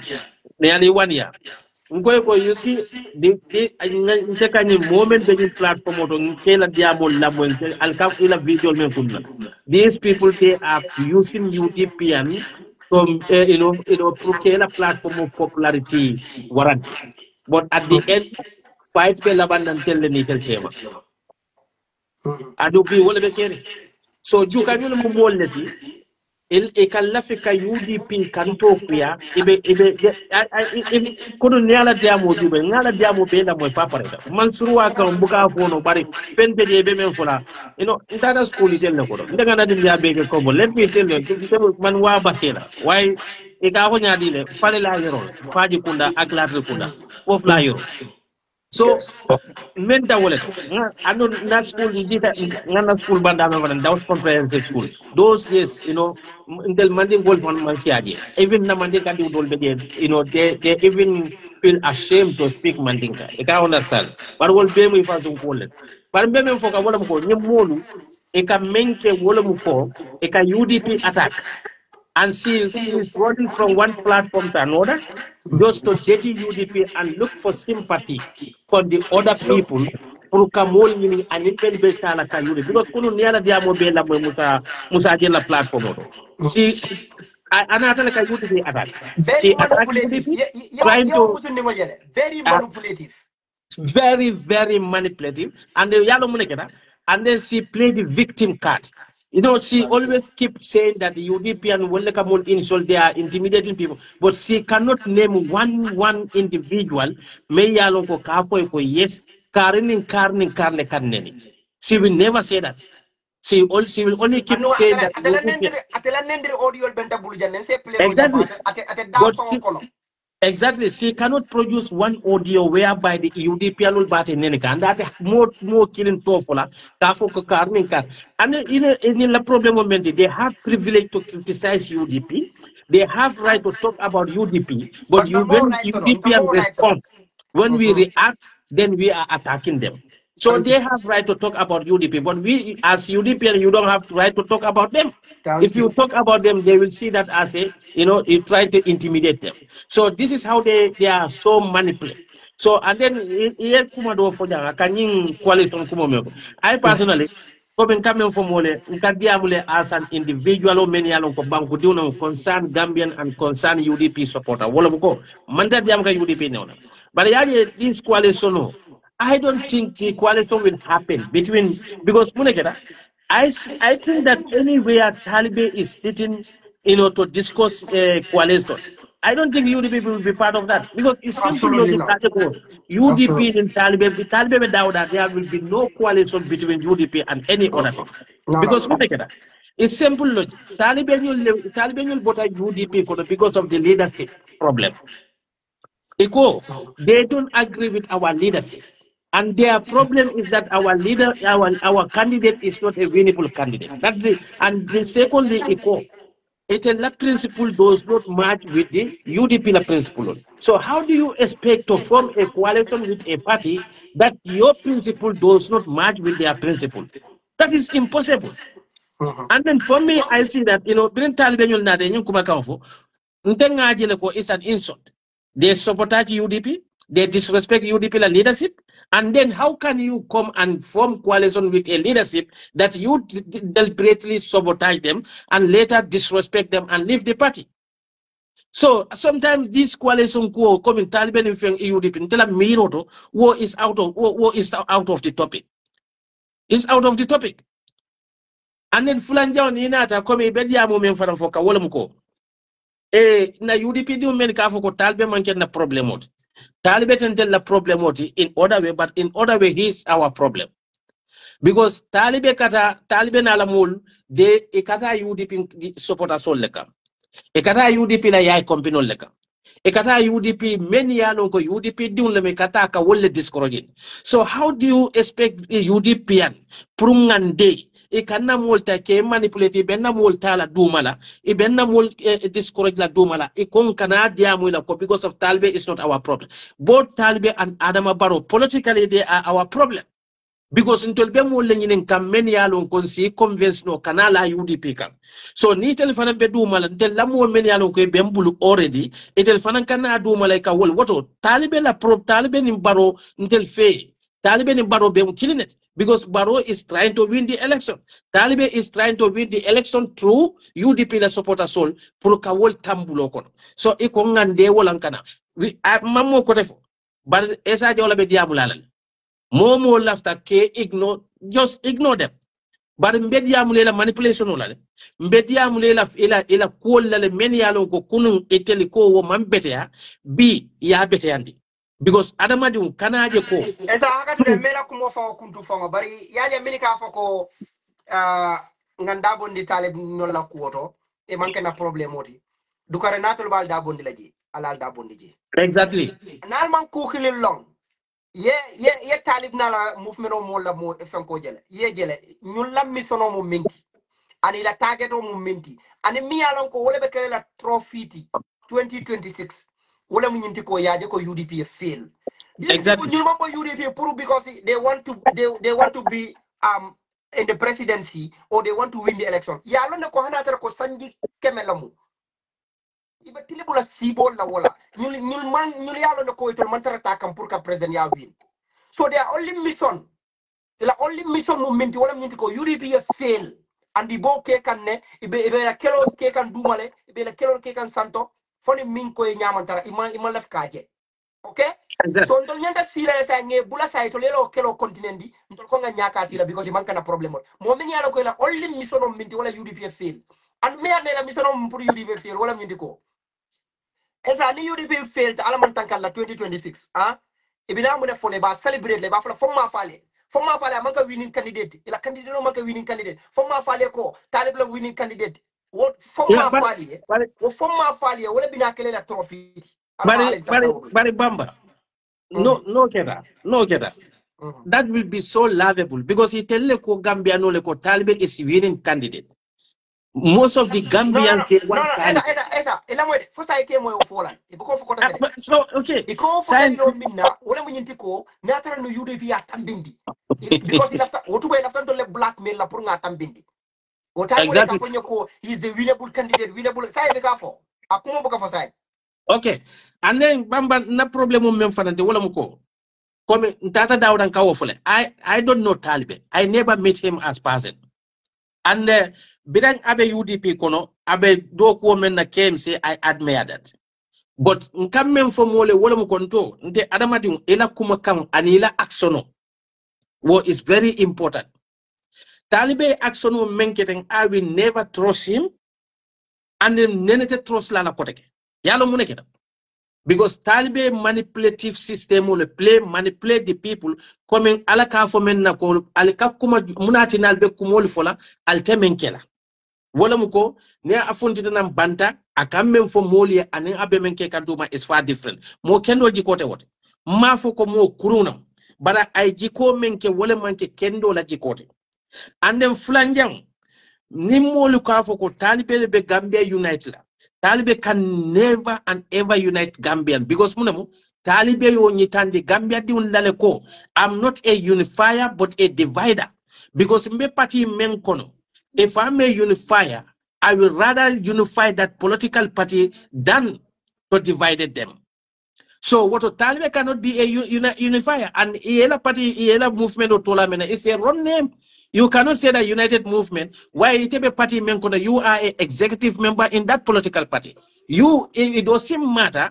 Muneketa itenyanta try you did all your best to unite that party. You fail to do that. And the flange on leadership, equal leadership quality lo munela during the difficulty. That is the time you know the leadership quality. So during the difficulty, you have a lot of infight in UDP. That's why you run away. What about you run away the UDP as an institution or political party? You run the problem of that political party. What about the country? You are going to face a lot of challenge. Banko maro manke wotide. And then flanja on teman talibeje ko molo mu meyalo kay Gambia di un labatalo. And wo fanamun na risnote kadu munekeda 1 year before the election. Ning ayatare ko talibe tonya ay Gambia jeje Gambia dun la bataya sulade moli kata leptano to buka boro soto corruption is afono say moli corruption ole say replace sunno la karola Gambia no say corruption replace the sunna corruption ole musunno ti sunno yo bondi jele say so moli be lot of corruption going on in that country. The people are suffering, and then the education system is collapsing, economic is collapsing. So all the challenges that the Gambians are facing, the only thing Gambians need now is to unite and remove the bad government that we have in place. But you don't care about all that. So in that it is from belief only unity can remove the incumbent, because it is for unity. We need unity. But I think unity better. It's selfishness, because you want to be a leader. You don't have that leadership. You bring the division now. At the same time, calling people, tell the people that, we have to unite. Unite based on what? Based your candidacy. So when any Bejube, what Taliban doesn't care about the suffering of the Gambia, because Adamadi uning ayatare ko mola bata wo yet sulanu. Itela ambition moment, itela after men na ibo bulala jele mola bata be damen to mensa bondino yela woli kang itebe ambition momentas later. Taliban mudindem ballet. He's too young. So asobe bulano jele, but I'm more doke. Esa janibe bola ni unity diamo nyin kono. Lafa domandi lafa laji. Because now the same people like ni mini along they are so manipulative. Because they are platform on the monitor. Because they are for Galenako. Ala ni platform on teba monitor ka ani be continue ka monitor. Ale kumo ko na jamia ka man ke tonya pour mo filindir kumo mina mbay tan la mo la man mo filindir kumo la nyinti mi mu tonya de mbala ndi la mo le tabulo. Now, talking about this unity, yala de mean for. Iko hechi dabo for manke moti mi alanko as a Gambia unite no. Iko no ma UDP unite no. Oba Gambia unite la no nyadi. Now let me come there. Ye Gambia there is no politician. As for now, there is no politician mi alanko as a Gambia will unite no more than his second to Lausen Dabo. Dalilo mbul mi alanko bako in fair. Yala don't go. Because Talib na ni rebel mo labo UDP ko to ko wala atinda ko ma UDP unite no. That is not true. Naga fale mi muto nyati. His Excellency Lausen Dabo is the only politician mi alonko. Political party saba ay wala kafu nyoma mi alonko ila ideology make klinti, ila miranyal make klinti, ila agenda make klinti. Ay be kafu nyoma inate unite. Sirif Sirif Mustafa Dibala patio. Asal Musa Togara la patio. LCP, yeah. Baba Jawara la patio. Nimpati sabol. Ibe wole kafuta nyoma ya UDP form. Jumale nyaton kaya. Yeah. Ibe unify jumala kumandila mintambita wola miye wol nyaton kaya. To an extent that ko ni kafu sabo be na de mini aloke manden ku kilina. Ibe na de bekata kilinti esa. To an extent that ko UDP kono ni mo kilip madraka kamte UDP be ma. Fende fo unite nyame fende fo nga nyoko nyame fende fo na fika nyola nyame mi entol nyaadon kaya wala kambe unite wo nyame to ko make uniform Bamba kana jam fandi fa ni left leadership competence londa Han football team o ni lafta la kende yalonna. Many aloko they produce the good players. They future the good players. UDP do itari Gambia le. Ye PPP tari PPP wolle keda UDP. But later in adabo mol kono. APRC member sembo to 22 good years. But UDP la existing in Gambia kono. Niaje ka fo talibe jamante mam talibe do kote mala do kote itel men be baro must go platform ifan ko the UDP dabo must go platform niaje etel ye talibe lo because of United Democratic Party lo. So and then the in natal no UDP la leadership man competent, then how can they expose the talibe la competency? Today, all these mayors, chairmans, Gambia kono be, Yomale, the most competent chairman, Molik Bediam Kamel be. It'll form Niaje Koiko, Talibe is the winnable candidate because UDP are exposed. So what we produce the people, many ko Gambia jiko soto to fake afo konyin sike no president ile. Yomale produce no. United Democratic Party under the leadership of the lawyer Usenda. Leadership is not about to win the election alone. But the leadership quality is always how you To produce leaders, to produce how you more produce leaders. the leaders. That is all about the quality of leadership. But the problem, I don't take for more than UDP, many UDP keep losing election. They cannot brainly use. If we keep losing election, how did Talbe won two terms? How did Roy Malik Law won 2 terms? It will cover UDP keep losing election. What about the DOI? How many mayors do they have? Yeah, mayo jolle soto. Party me yalo kai 16 MP sold soto in the parliament. They are part of the decision making bodies. So election is not about only presidency, but election moment you have a say in the government. You have a say in the country. And the UDP intelligence soto better dunia banku jomaleto. Hani Western world for UDP men soto political party o sifa achieve no. Because today UDP intelligence dula jamal control. Councilor la bembul, deputy la bembul, mayo bembul, chairmanul bembul. So the only presidency faith, and that also as times go on, emari bela ideology likat dunia ka fali ka fomena ko step by step change la. Woto ala mendi la be grateful. Adamadu we have to learn to be grateful. Intel ka fomena be electional lose kamel. But party jol lebe Gambia kono many yalo ko be hani chairmanu table, hani deputy kinu table. If those parties can be proud about themselves, what about we? United Democratic Party, many alonko, chairmanul bembul, dibitol bembul, and we have a say. Mansakunda ilafta kuodol kilanke block. Ite ko party wol buka election of it. Wote ite mari ila brain bukata. And then no eta katama ni fawala faji ya non nyimmo itol kadiamu le bodi ka bere kadiamu meni wol kungol tetale. Ya understand. So mimbe je wala nyindiko. Natara ko UDP buka election o win. Kanum bi adama baro min diata o banko ka bole kala because any bill diata ya ba pass la through the National Assembly. That's it. You can understand. Niaje ko adama biya manke kinti o banko ka is because of UDP.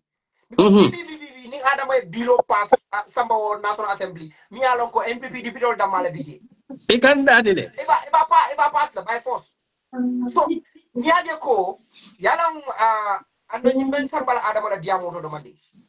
Because adama ko ako atondi ako birkama ko ni woliye chairman yakuba dabo bondiji o tumata be marché onat lewle marché o bialon ko adama non soto Gambia bankoka now me adama jabila minna woto wala mi ko adam taymo minna sirfo sonko bije o wala chairman ol tinu nati ne mo marché o loje o taymo Mama, foi da chairman ol mantara ila chairman ol mantara jana tondi not let me interject you here. Let me interject you here. Nte kona pasele. Nyininka, dem pasele diulet. Yalo biringa nyumwe. Biringa nyumwe. Jelo le fata ko biringa video ni jele telephone ajo kabona. Yalo mune fori tamfe. Ni tarante la URR base area council. Huh? Be Gambia kono after Greater Banjul area base have the highest population in terms of the electorate. Ni nata anin boda sato la karola bi business o ni Mali la ni Guinea Bissau jama beje e ka bem basele. But Basela Atodum, Basela Area Council, they have 100% NPP local government. Ila council will be only one doi council will be doing call la council killing. Ato bemu NPP net. You ila dibiti will be NPP. Ila chairman of NPP. But mbekuma killing for the humble mass. Walamuko. URR being a regional capital. Birinja warala watola. Leptane, you can that hospital is not even qualified to be called hospital, but a health center, because Jawara Watola you left a health center low. Imagine a biggest region like URR. Ya jambenata sanjimu wani fulama leptan lojet. Nde lamul kata nyo kelela alkali yalela karle mu commandant karle mu sefoti wala naman ke wot ila sulo te fen. So ning Adama Baronata ko West Coast ko ko nale yankuba bondije mbe barsio lo lalie me yaloko kantino membe talaje 1200.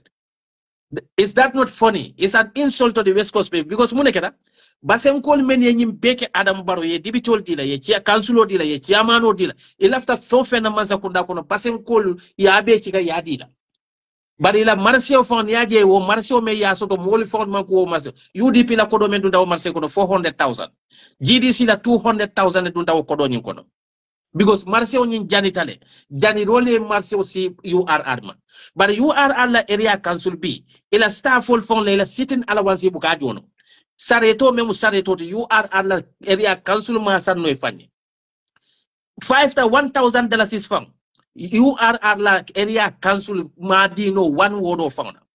Yankuba nata $600,000 ala face yakono. Ani URR la chairman nata nyola Mr. Cite. Yankuba $600,000 di. Asaita kone ke following year I 1 million di each word la. 28 word le bala karola. But ani mem nata nyola URR kono. Julo yol mutale la julo fond tambe I don't know for 10 million of nyade le mo fond jono mansa kundale bail out. If Adama Barrow cannot buy even ordinary Sareto, donkey cat, Adama Barrow cannot buy that. Kadi Basila area council la Puriye Nyamoko. Basi is one of the most dirtiest city Nina Tan in Gambia la Carola. Adama Barrow man kututeno woman. Adama Barrow bota basele. Ate found a council member base ate bota wodo menna. E ka fo menna for malo for bakadaji wodo for whatsoever Julangel word. Ala council ni GDC le je winde. But say wo council ni tata latelek NPP ka. But wo bebe wo wodo ni kono. Adama Barrow man sareto fango sanno kadi URR la kafali ayeko ale tonya ale yakatanyela ale council din ale dibito din ale chairman din woto batum fananga sareto dia la pour ale karnya moko ale ta fa la baliti ko Adama Barrow man sareto fango dino walla amma base biring Adama Barrow nata sanji say ay man kaman kunda ay atodo ay villa loje ay police station loje ay jame loje biring e kone solar project nati da samba man kaman kunda la base leptano kono sometimes ila leptano generate koto membeje courant ka fale e man standby generator for some wotuma tinyatale wotumo ko intel URR don men be tamad bla del men be diaspora ngambulo fanyo ka leptano lo ko ndateje ko ditende bul ko tele mu URR be fuarot hanna ta be bul takela kata telle ko president bota aliyale president ya baliya aman leptano men famu leptano de brinja wara tilo la health center men balbul wole beje Adama Barrow man kututeno woto yeta kunta wuro wol kunta wuro ciamano NPP la Adama Barrow nene lotale meeting ground to ka faale ko na NPP di ciamano be kontonna amam proud la kato ñon ciaman barakanta wote Gambia kono hani fali sayeto ila sukuru kala ciamano me yalon ko kunta wurla ciamano Mr. Jawara tata America alafta murti la janata ko mole kate ni sukuru kala project to nata ñil bebe laare nje Adama Barrow man kutute no ñilto Papa Tunkara kerewani ay mune ke yang Papa Tunkara URR la chairman Mr. Cisse Mr. Jawara kunta wuru wot kana bula atodo ni this ila ni tedula ma fanna do ka dula ni fenkon ni chairmanol be ka fo yang sla ni sanji fulo kono sanji sabo kono menke NPP la chairman nanol be ka fo nyoma e mala kota fo keno ñil bebe man sakunda la kono itema wo keno e man subvention of fondino hanna ta ko 25% of each area council ila 25% of their revenue collected revenue. Development fund, yeah. Development fund. It should be this 25% subvention should come from the government. Adama baro buko dino found a chairman on the NPP la chairman. Wale kana fo pirikama nkole ko nali ya la chairman kendo bondije. Yala kamuda le ko mandi gol ka ko menna nyewbe mbulo kono. E kongo bula. Katu No, but nyedol pension ko na jiyo ko na esa ngawo yalo muta. da problema fo minti jam fo. Ah? To nyala aba kuma No, nyala no, aba no, kuma no. kensa wala fo kam mole de. Aba kuma kensa wala fo kam mole. But ndenda kam min fo kan de campagne ko ko. Wala nyinti ko hana tara ko adam masi o keno. Wala bo alafta o kenane. Munati na nyenda ka mol condition fo la ko do kan. Fo adam abina o fen ko marse o la ko do minna. Fo adam o bolla fo la poso ko no bang. Fo ndu mo Amalo. na mo ko do la. Ha? Amalo. Mama, nyanta melonda. Let me tell you, nyanta Ika fo melonda. mole ko ika condition la mole mo la ko do fo ika condition le. Baba, bisama billah wala tala malonde. Let me tell you, munati na kwe kamalo. Adama Barrow have a problem to differentiate between the centimeter and millimeter. Wala tina komole ko remoto la jangaya 50 meter. Because I'm alone the difference between the centimeter and the millimeter. I'm alone the difference between the centimeter and meter. So it expect that person to know what is the work of the central government and what is the work of local government. Adama Barola nyin diamo ni kala mo he exposed himself. He is exposing himself because muneketa amalo warta. President me ya lon ko itele kata bandala. E kata loan tana, e kata billions of loan sultana.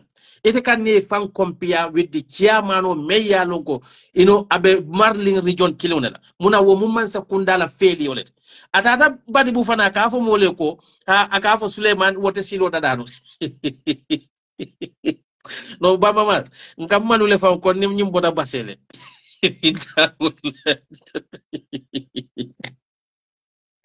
Akafo ko because nyajube Adama Baro aketa No, but president. esa aba foka brika mi foka brika ma mi aba foka nji. Fo brika ma atele la kiama no mantara no woto ba. Yo, Fo Silfo song. sirfo sonko min tata no je fo ma ke NPP kiama no. Exactly. And atanyanta example tala wala for Mr. Mars because muneketa brikaman koli no natar no Adama Baro Silfo song ko tatale ya kulli mena yo to bonda kunda afan sun kulli koteke. Akoy kon to mo Adama Silfo Baro song koleti. Ayo beke pura ya fan se Adama Baro man. Adam Baro Silfo Sonko Filige. For a telephone yaje ko Silfo Sonko Felitale. For it ka abonde aside ka candidate kote natin DJ. Adam Baro nyantalo la nu campaign watu la kafu ye ko imaje ngamen ke Silfo Sonko. Imaje birkam ko ngamune try for Silfo Sonko soksita birkam. Adam Baro Silfo Filija Felita. So birkam ko le mena ko de ke kiaman kendo men so de ko bodije. In fact, adu be fa ete ka fo mole ko atata phone ako phone nkole ko alien support alman support ba ntebe development no natin de la bundala yena bir kama ite mu kilum e ka fole ko nale man te fasa ha na allafta ngado ko kale alla namo me yalo kal kajo adama baro natara fauna kodo akole kenyin dulat ayo kodo millionaire why he is taking the salary of 500,000 every month from the poor taxpayers money ila domoro 150,000 ikan pade mul beta mulbul de nite wo kodo ite ka mem fo mole tele tamu nyin kodol why are you taking the salary from the poor people bari adama baro ko men nabe diamula aka gambia diwni muta to lollet adama baro ya mira ko ate malo nyamen gambia diwni fana malo wonyama walla e ka fayne ko politiko mu kuma kensem folet walakin bari ni diamu de ni ko adama baro ka fan yalla fo sa fo ko aka ifela nenika bari saying ate fon kallo aka kumol fa ko birkaman ko le ngama tele la ibrahima silla nata ako free vf bole di la birkaman ko de wo free vf we mo fon atindi no e kana fo wole ko be kanti on lola la kanti so it's so embarrassing president kallo ka fo ko lafta ni development kan le kala andu ite nata le ka development o ke ka banko falin banko dun la balwo falin ite kana lo wo banko din kilon nyato ka fo ko lafta individual o adio bondige Mela kumo fa ko bare wala na kiama ni yak kay ko jandi be mol promise la marché wala ye wi fi mi yalla nge mol promise al baka pare wonati dam folo abanda anu Ahmad Ba kuma kilim foni ye Ahmad Ba la kuma ye Ahmad Ba Mr. Mas ndengamira Ahmad Ba Adama Barrow nyanta baylale ning Adama Barrow man Ahmad Ba bay nama bay Ahmad Ba bayla nama anu ndel be nyum fulete nama bay billahi wallahi tallahi Adama Barrow la ending will worse than Yaya Jammeh because this guy akakufanne andu walatina alako inna Allahu la yuhibbu kullu muqtalin fakur alako kawiyo kufammo kawiyo lana tambila alaka man lafila because they are very dangerous ni ajube Adama nyin kafoko ako momo lafta fitino wulindila wo bankoka ani jomane be fitina kudo. These are the kind of the people many yalon ko ya jambe dunde batare yakoro yaje gambiano jadi matambila jela fo mune mamo ya police threatin kanta mo minna aka fole ko comme ni gambe non botana bantala banko kay nate ko do duna jang nan ka boy alberto wala wala albegal stop la loi be la tol fol kande can you imagine Ahmad Ba training our security forces fondo la security forces na do ko len tawati bang momo be duna na Gambia ye ñinen kay la kay tora ni mo Gambia di woni obviously mo de stop la pour yedum Gambia man ni man Gambia di woni membe na de kan Gambia bo folale no ya mbekuma kilin fole yalo ante labase bam Mr. Mas UDP diwni ni ñil be diamula alingela diamol lamoy yalo ita tan la bolon ko la wulli ko ya alkalol tretinge e ko alkalo ak alkali molnata mole bonam dulal to kana ko di ta fen ko la to attestation ye bali e ko Mari is going to face the law yo fo mune kamma because ndeni te be yalo ne ko Guinea Bissau Adama Barrow immigration ol fijede Gambia di woni ka ID card ila bar Gambia di woni ma problem so Guinea Bissau no ay moli ki Mauritanie kata ay immigration ol fije kata ID card fije Mauritania is not part of the ECOWAS ID card doesn't have any value in Mauritania ay moli ki Sierra Leone kata ID card fije ay moli ki Gabon kata ID card fije so ye yimbe ke mune kamma pour ka election o nyaasi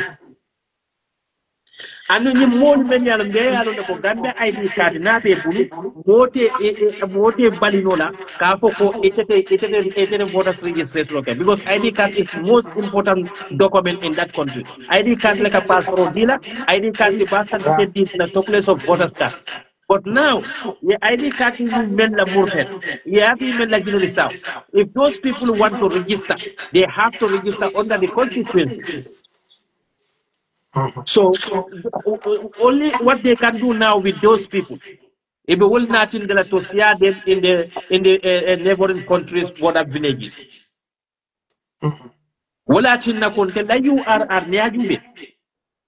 You are the voters population of 2021. One can ask yourself, where did that so much electorate come from? Because in the area I'm in a Sandu district, sometimes Sadio will found the data the world to la.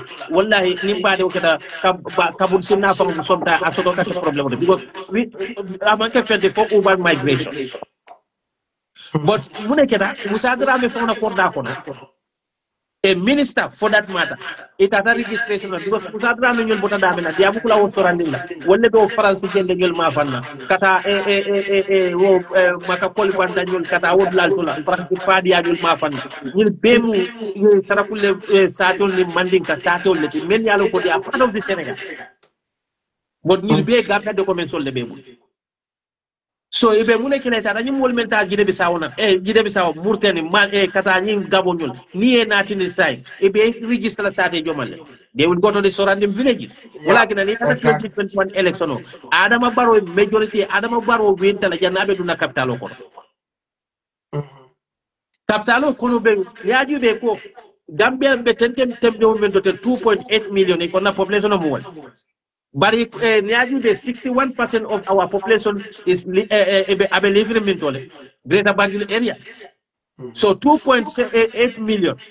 near 61% bond work. That is 1.7 million people. That's meaning it have bolon kono only Kataji Santo Satol Bay for a senior Canadian until you are. Isakul will be for we are only 1.10 million. 1,100,000.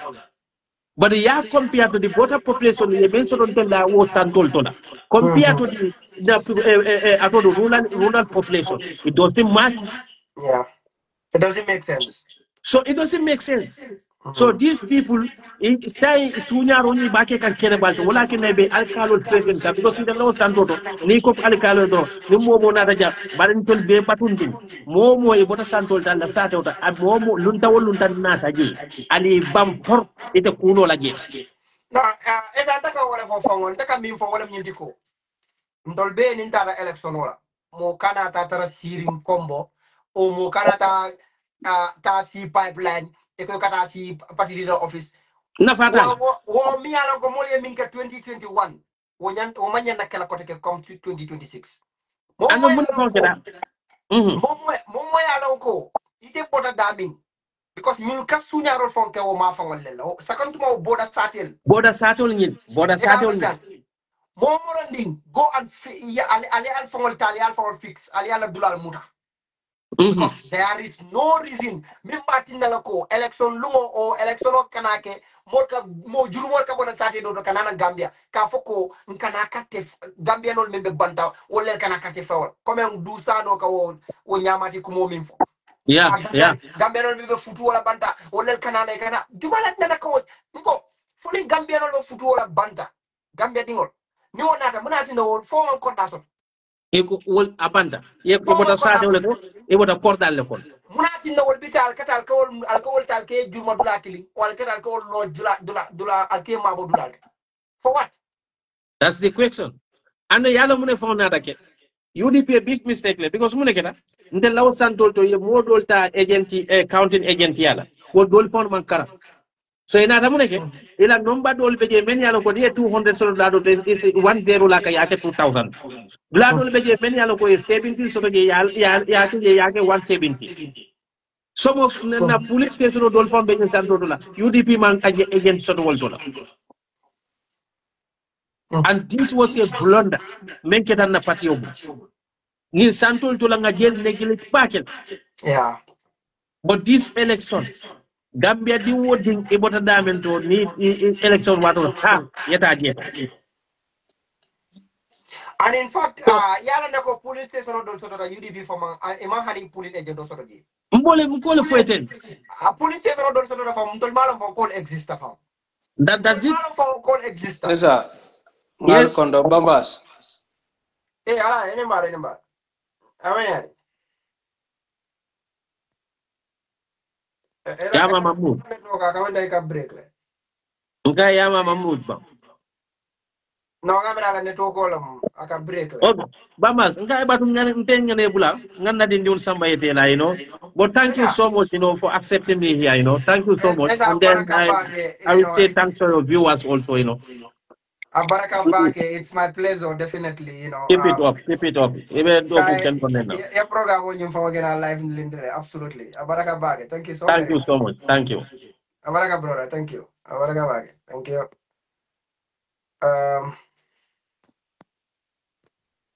alaji amre tala ela network ko lam problem oti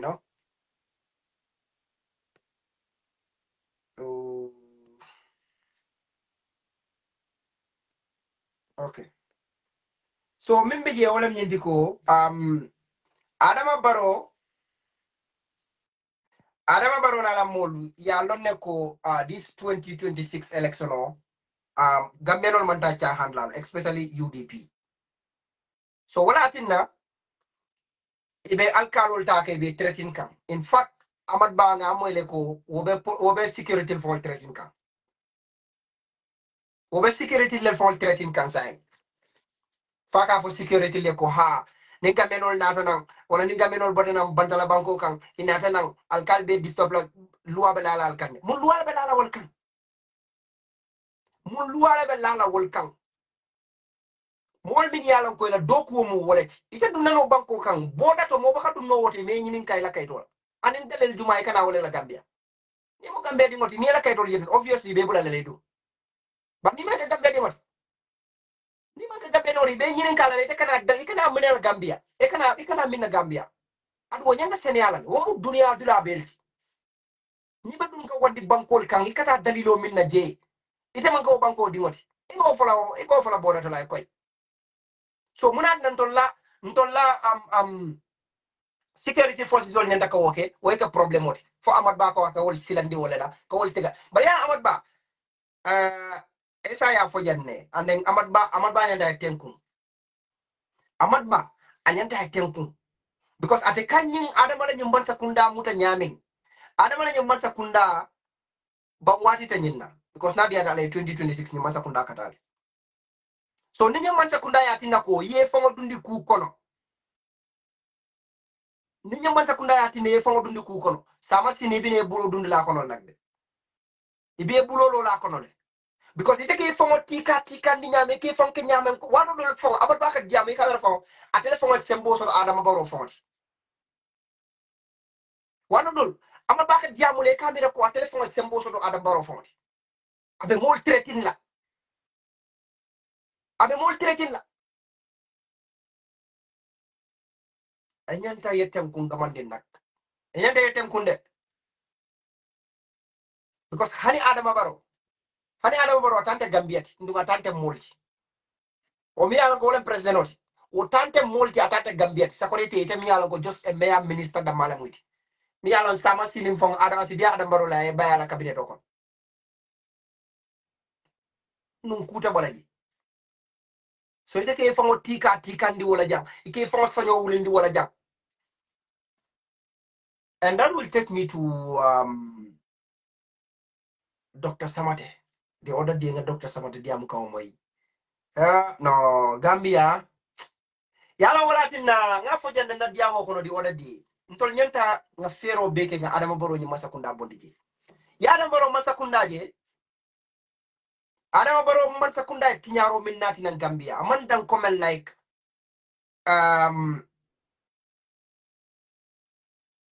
aina economy la murundi koma amandan ko comment ko aina development lo murundi koma but Adama hanin na mo kendol fon Adama ina mo kendol fon be tinyambulo ko wallahi ina mo kende jamala fon tinyambulo ko because people like Dr. Samate manke no mo furinti Gambia amanke no moti Gambia mo si jutu no mola minna but look at how Adama has turned Dr. Samate into Dr. Samate of all people momi yalon ko ite karantale foi ka hada madingo fanga no ika hada madingo operate no a full surgeon wala ya fango doyandi Adama ye aya fango nati nang Adama ye duma fo aka munta ko Adama la dunda Samato. No, that is sad. Dr. Samate tata lo podium just to satisfy Adama, just to like afane ya fem for drong Adama ya moyar diamuta mimbe Adama content and dila drong because yala nyulu ben nyamen itol kamera come like nim left Adama content and dila waka UDP le ma no ma UDP ma waka kamera come like Adama man content atala ko follow Dr. Samate meet the people to dami yalon ko ite nyanta yi kata ya fo moli ye mune mimu mola problemoti na healthcare system o ite ibo problem on nyutale be solve la no nyaadi le be Gambia la healthcare system o ni iba improve la no nyaadi le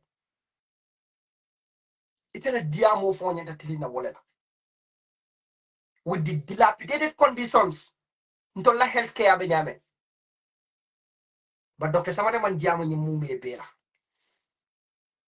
ada diamo da munela ako UDP kolle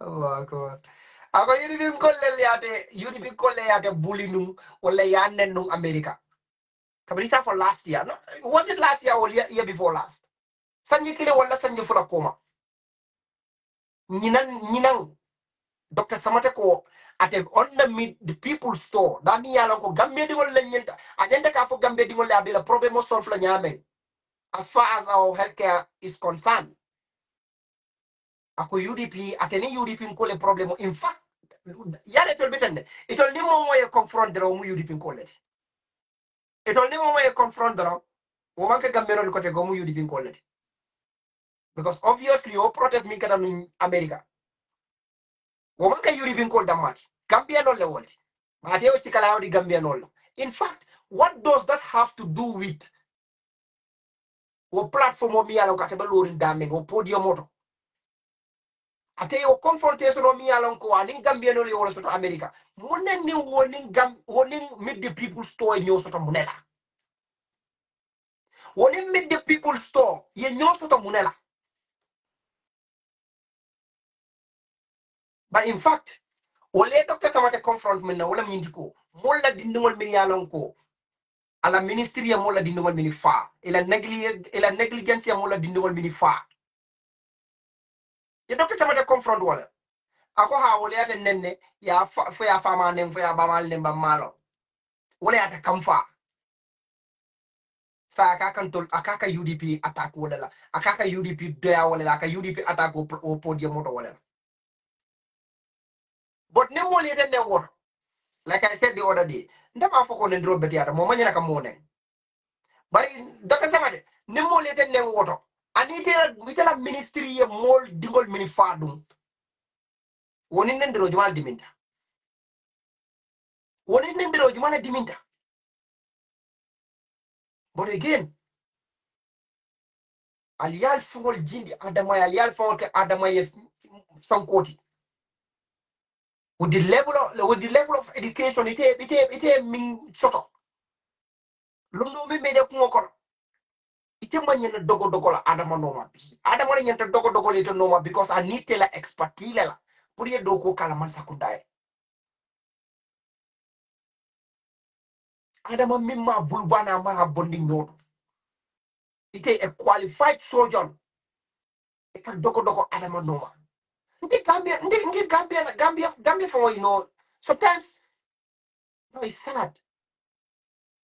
sad wala tinanga fero beke dukare ngambamba nga adama bonije because adama benda mo ken dol fon beleti nyaka mol bulo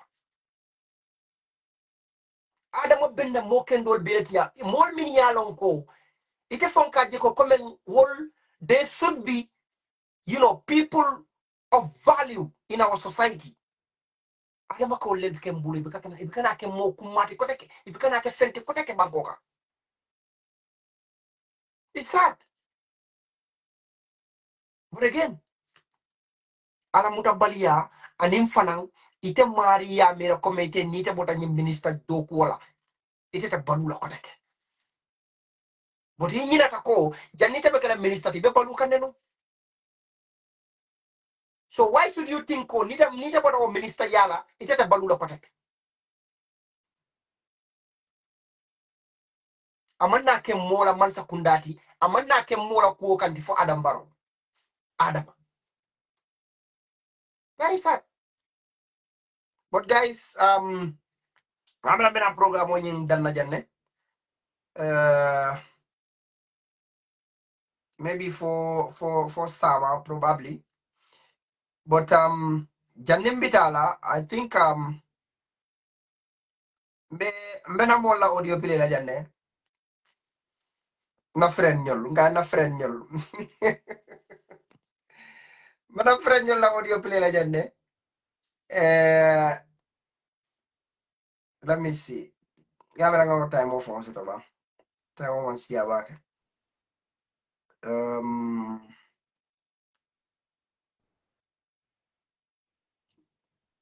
mer jukal la fa mer jukal audio play la yale e control lem nender lati bare se namo e jumal ka nendroke because e ka minke e katena platform otole ye bula mol la yen tol neng foi kono e fa because e ka nendro ka dame wala e ka nyin kuma kan jawol fo dame e ka ke on TikTok le right ari ka ke time on mina most of the time o ka tara Gambian le la probably hani Europe from yela so ni be nyewol ke kay woto mol ga mo jama ko kala mona but ni na on Facebook e kana ye fa ke victim moti ha yudi bin kol ka mol nenne yudi bin kol ka mol attaque le yudi bin kol ka mol fenkatenne but a tara ite min fo yudi bin kol ye tala platform moto ye min fo yudi bin kol ye la platform moto wol mo moyde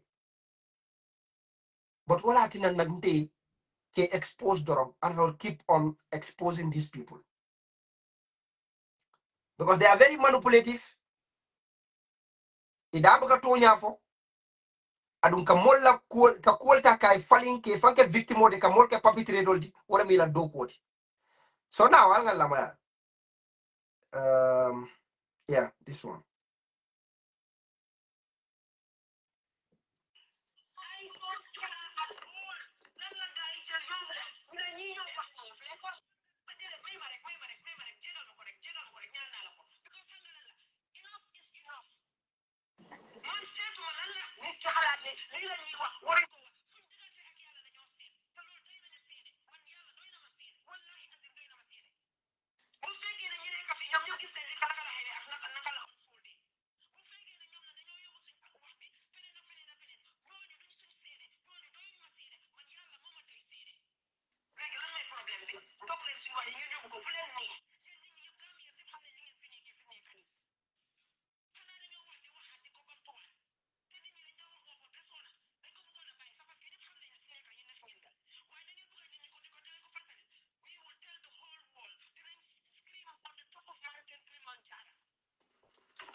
So juka lum nekk di yuhu nii yëpp ak lum nekk di saaga nii yëpp bena nit moo fa dem kooku binda basically kooku dafa binda si comment section yi kooku nag wax dëgg yàlla xawma kooku lan la binda foofu noonu waaye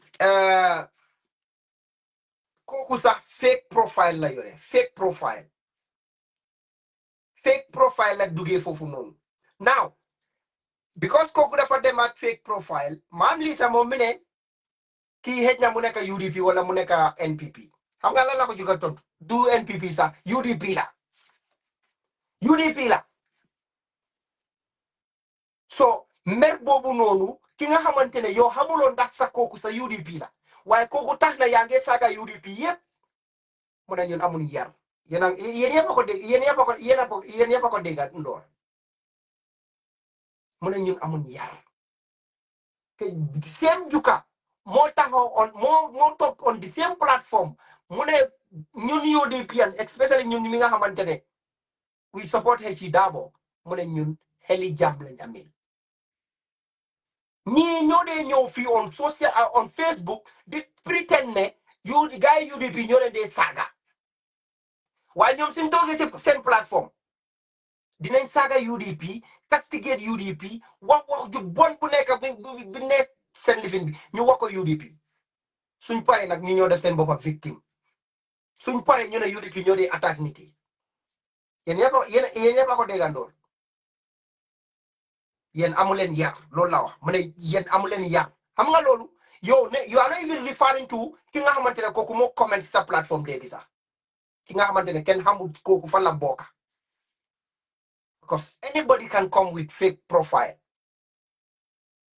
mu ñëw mu bind lu ko ne waaye moom comme moom pour moom kooku UDPN la by force because kooku lim ko wax neexu ko waaye même mi su fekkee ne sax kooku UDPN la kooku is just a single person li tax léegi yow nga war a generalize loolu ba di wax ne yéen di saaga nit ñi ñëpp wala di si saaga nit ñi ñu bari pour lan yow kenn rek nga jotal koo xamante ne sax xamuloo fu mu bokk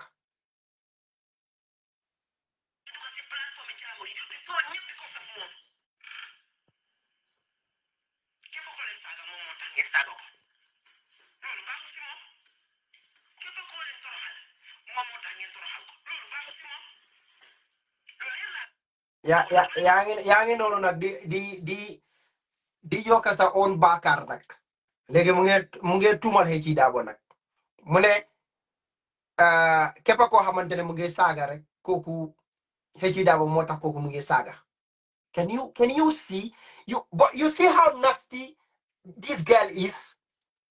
Lan moo tax sax ci daabo naka la ñëwee si wax ji nii yow benn nit rek dem si sa plateforme mu binda foofu dara loo xamante ne neexut la wax ko loo ko bundi wax su la neexee nga saaga ko comme yow saagakat nga comme yow comme ni nga ko waxee sax yow kenn yarut la because yow mun naa toog saaga ñëpp saaga ñi nga xamante ne sax mun nañ laa jur so yow you have no discipline at all yow mun ngaa saaga ku nekk waaye sooy saagal ki nga xamante ne kooku nga joteel nga em si kooku waaye lu tax nga koy generalize soo paree nga ñëw toog fii def sa bopp ak victime.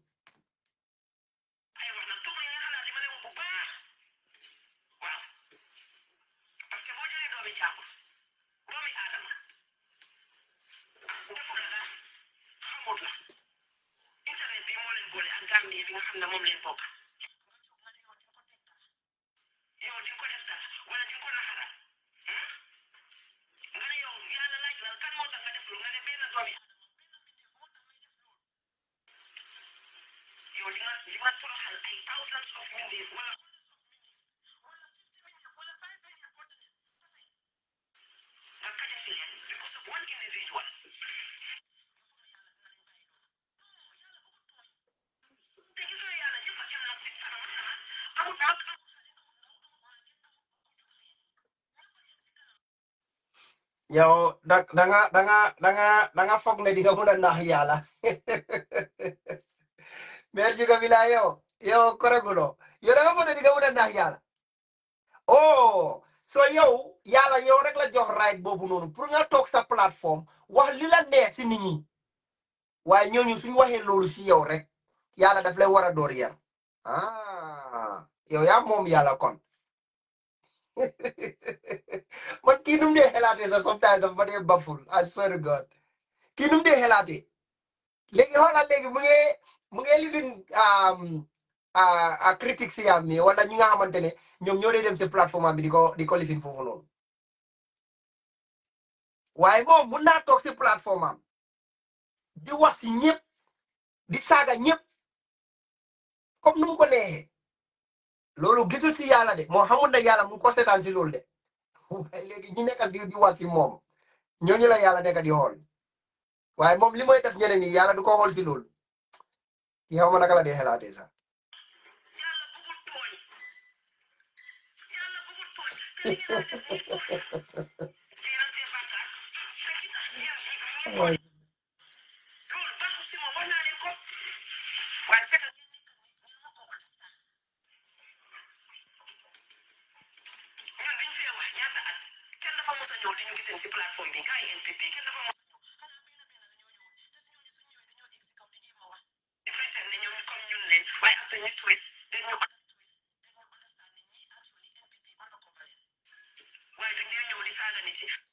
onko fo maa la bëgg a jël de waaye xam naa da ngaa génn nga dugaati onko fo da ngaa génn completely nga dem si suma timeline bi nga click si lifin bi nga sénate request maa la bëgg a jël waaye nangul laa jël da ngaa génn completely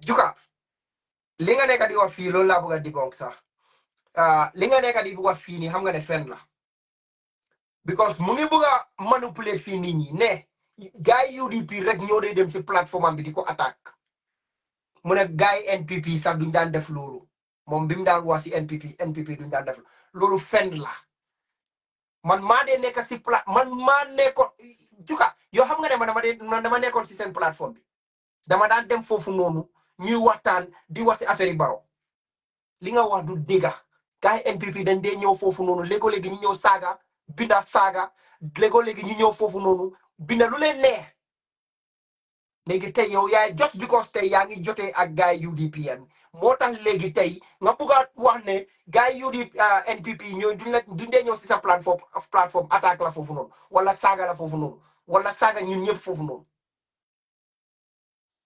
bàyyil ñemee yàlla bàyyil ñemee yàlla because loolu man suma own présence la happen foofu noonu du benn yoon du ñaari yoon waaye tey ngir bugg a defloo gaay UDP and the devils of all people ñi nga xamante ne ñoom ñoo gën a bon ñëpp nga ne NPP sax duñ daan def loolu du dëgg man kii nu ñemee yàlla sama daf ma jaar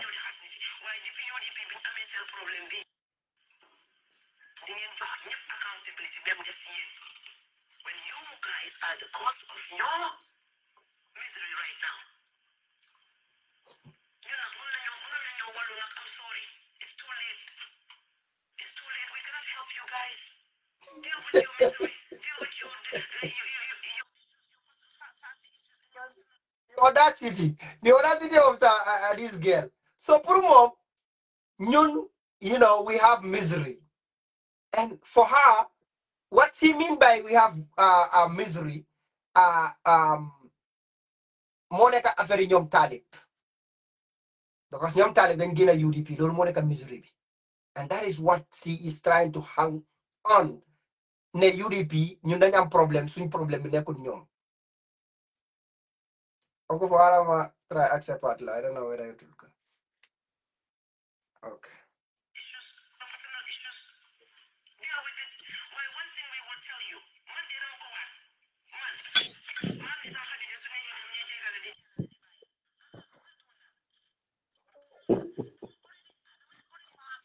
Bambas. Oh, Bambas, I'm gonna need it. my ex my hariti. ñoom liñ bugg a dafa yomba de.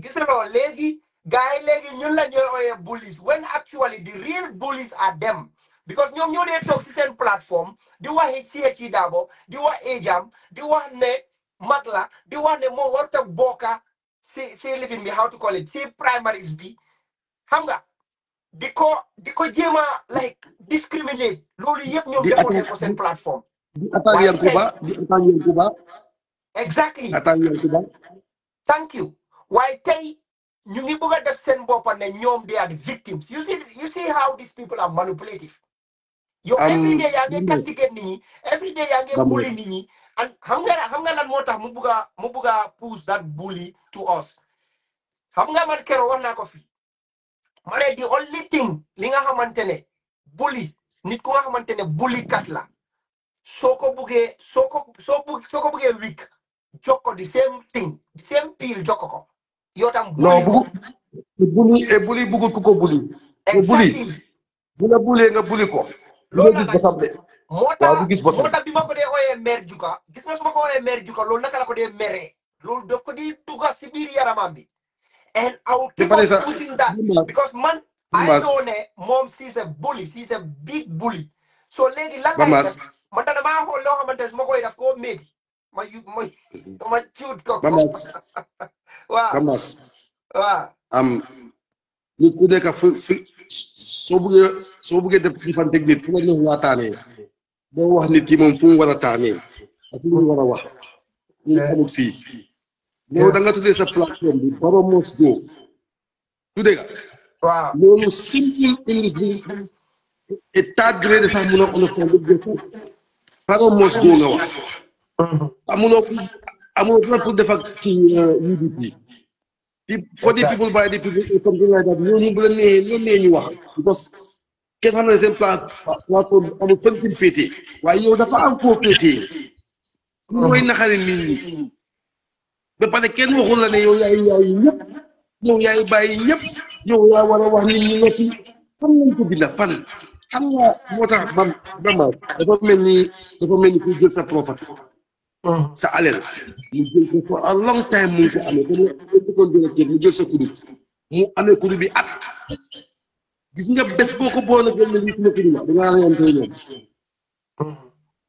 dangaa reyantee borom xam nga lu koos loolu daf ko yaaga amee ba fàtte ne yaa ko moom moo dal ñii dañ yaaga amee ka seen plateforme bi di wax lañ neex ñu ko leen seetaan soo dem nañ nga sëg ne noonu la war a demee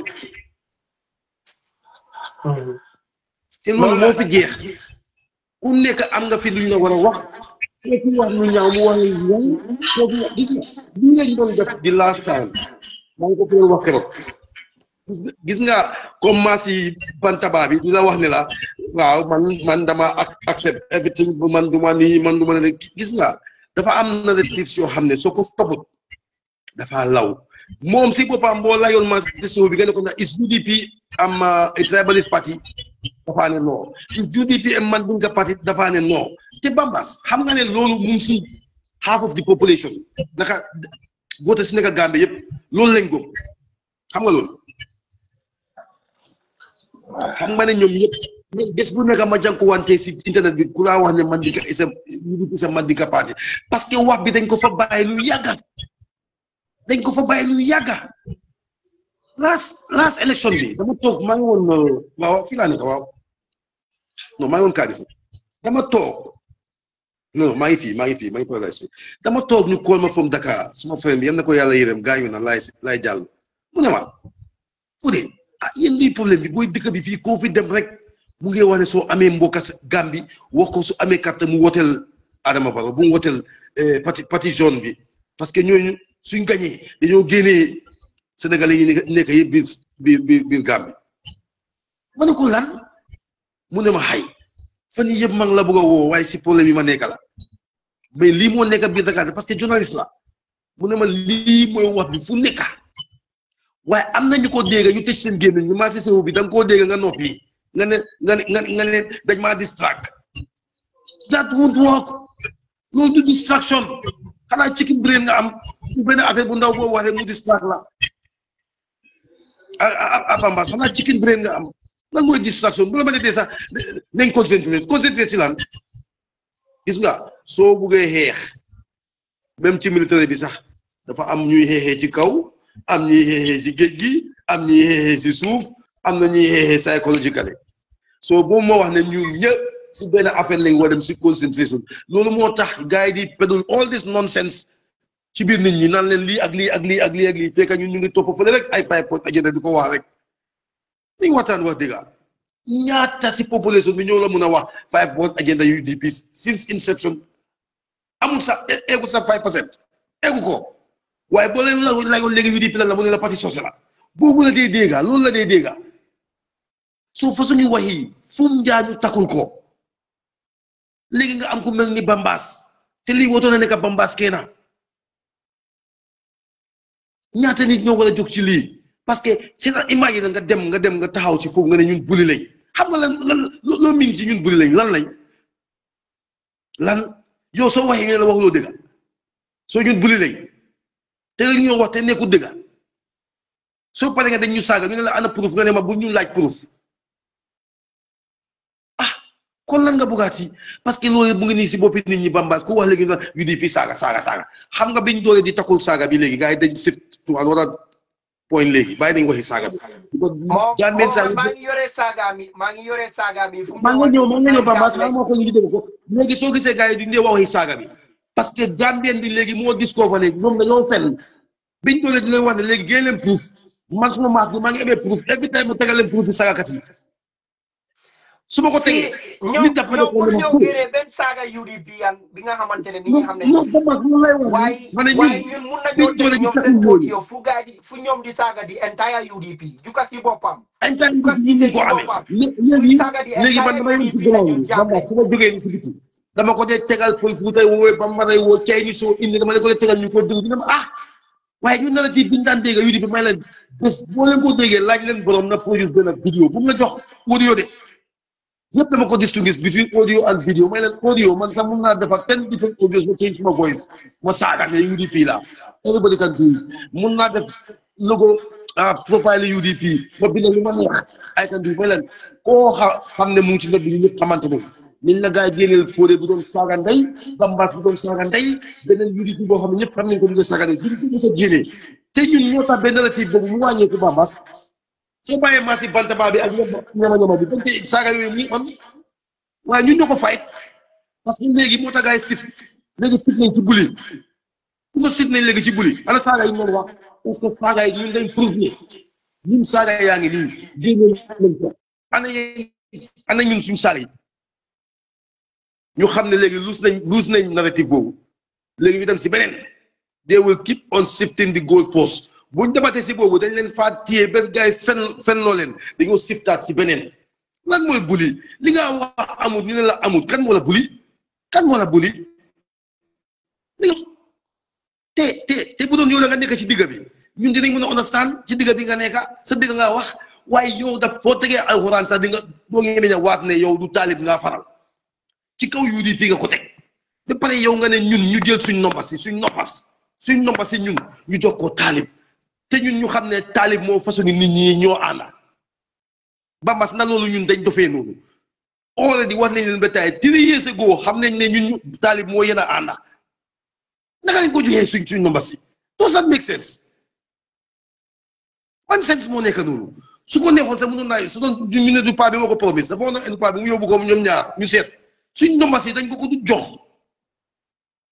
man maa ko wax yëf yi yëbaate yooyu mooy lan yow bëgguloo parti bi ba pare nga bëgg a nomba si parti bi Bambas does that make sense because ni ko gars yi calculé mooy taalib at least su amee 50% boo xam ne su amee paa bi rek dina am 50% of UDP because almost 50% of UDP dañu loyal only to Darboe ñoom noonu lañ ko calculé de nekkul ne dama ko dégg de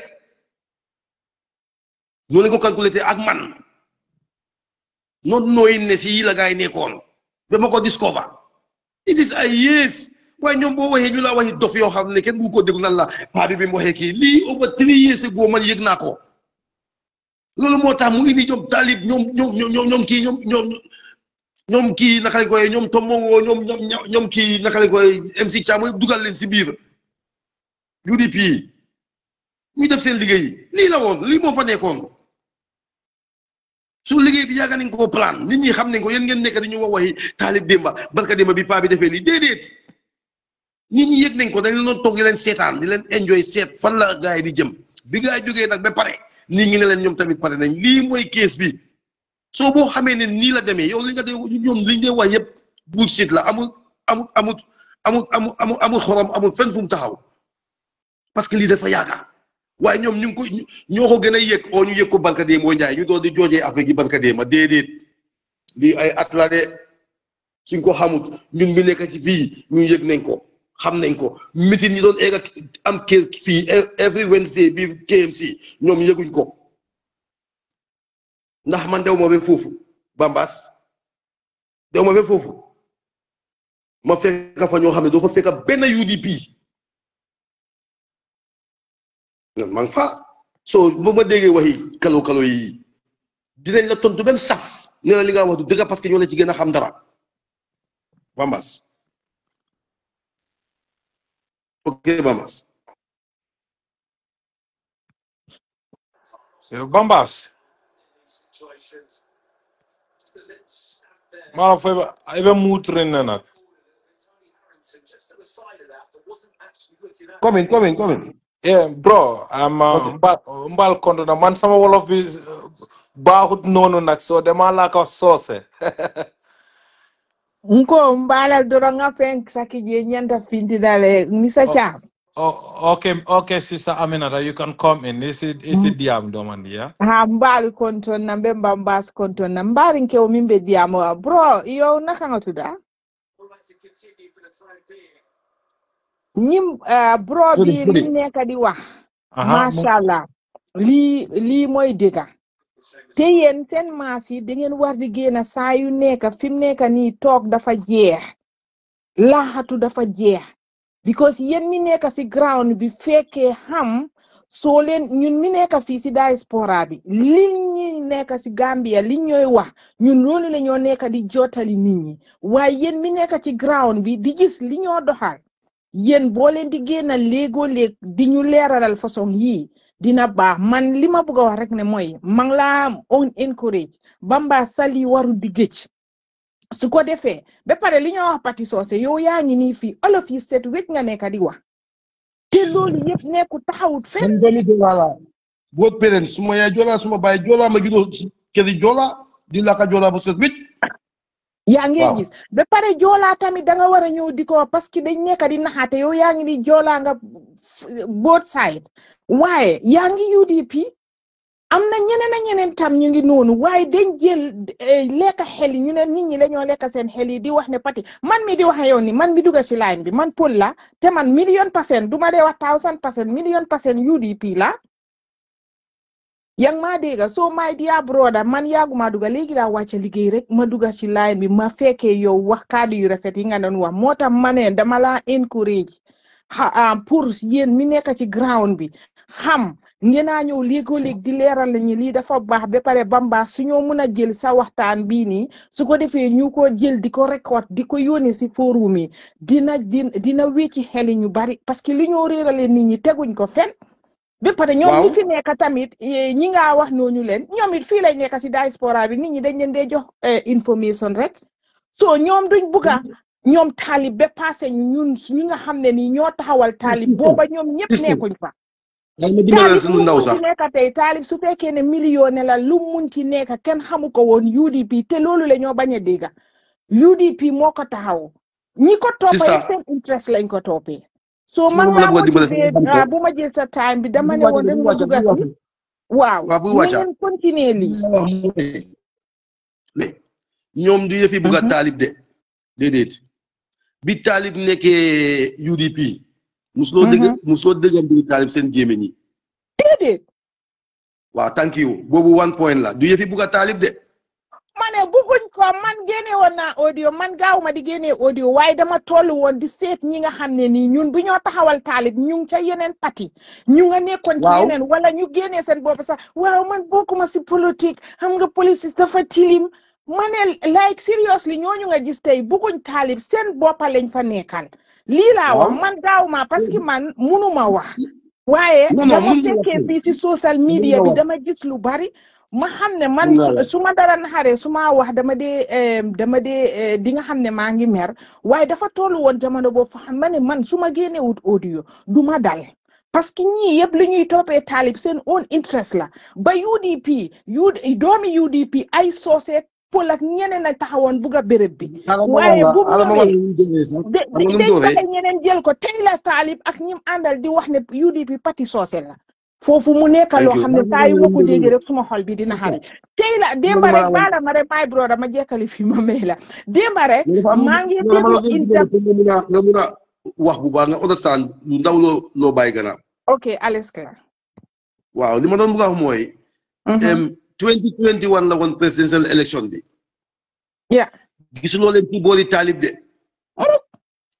2021 gisuloo leen si boori taalib de gis nga 2021 fekk na taalib si boppam bëggoon na sax place bi ma ne suma maati ñun léegi lañ nekk di dégg loolu xaaral rek man naa la ko wax yëpp man si ground bi fii bi ñoo dem pour nominate paa bi ñu ngi dem with the intention ne IEC dafa reject paa bi dégg la woo rumors boobu noonu si campi taalib bi la jóge si campi taalib bi la jóge di tiital nit ñi paa bi dañ ko reject maa ngi remember loolu dañ ko reject ñoom la woon taalib mu ngi woon a file sam yëpp suñ ko rejectoon rek mu dugal bosam waaye buñ foog ne lii bi taxawee noonu dañ foog ne suñ kilifa yu suñ kilifa yi dañ noonu lañ taxawalee parti bi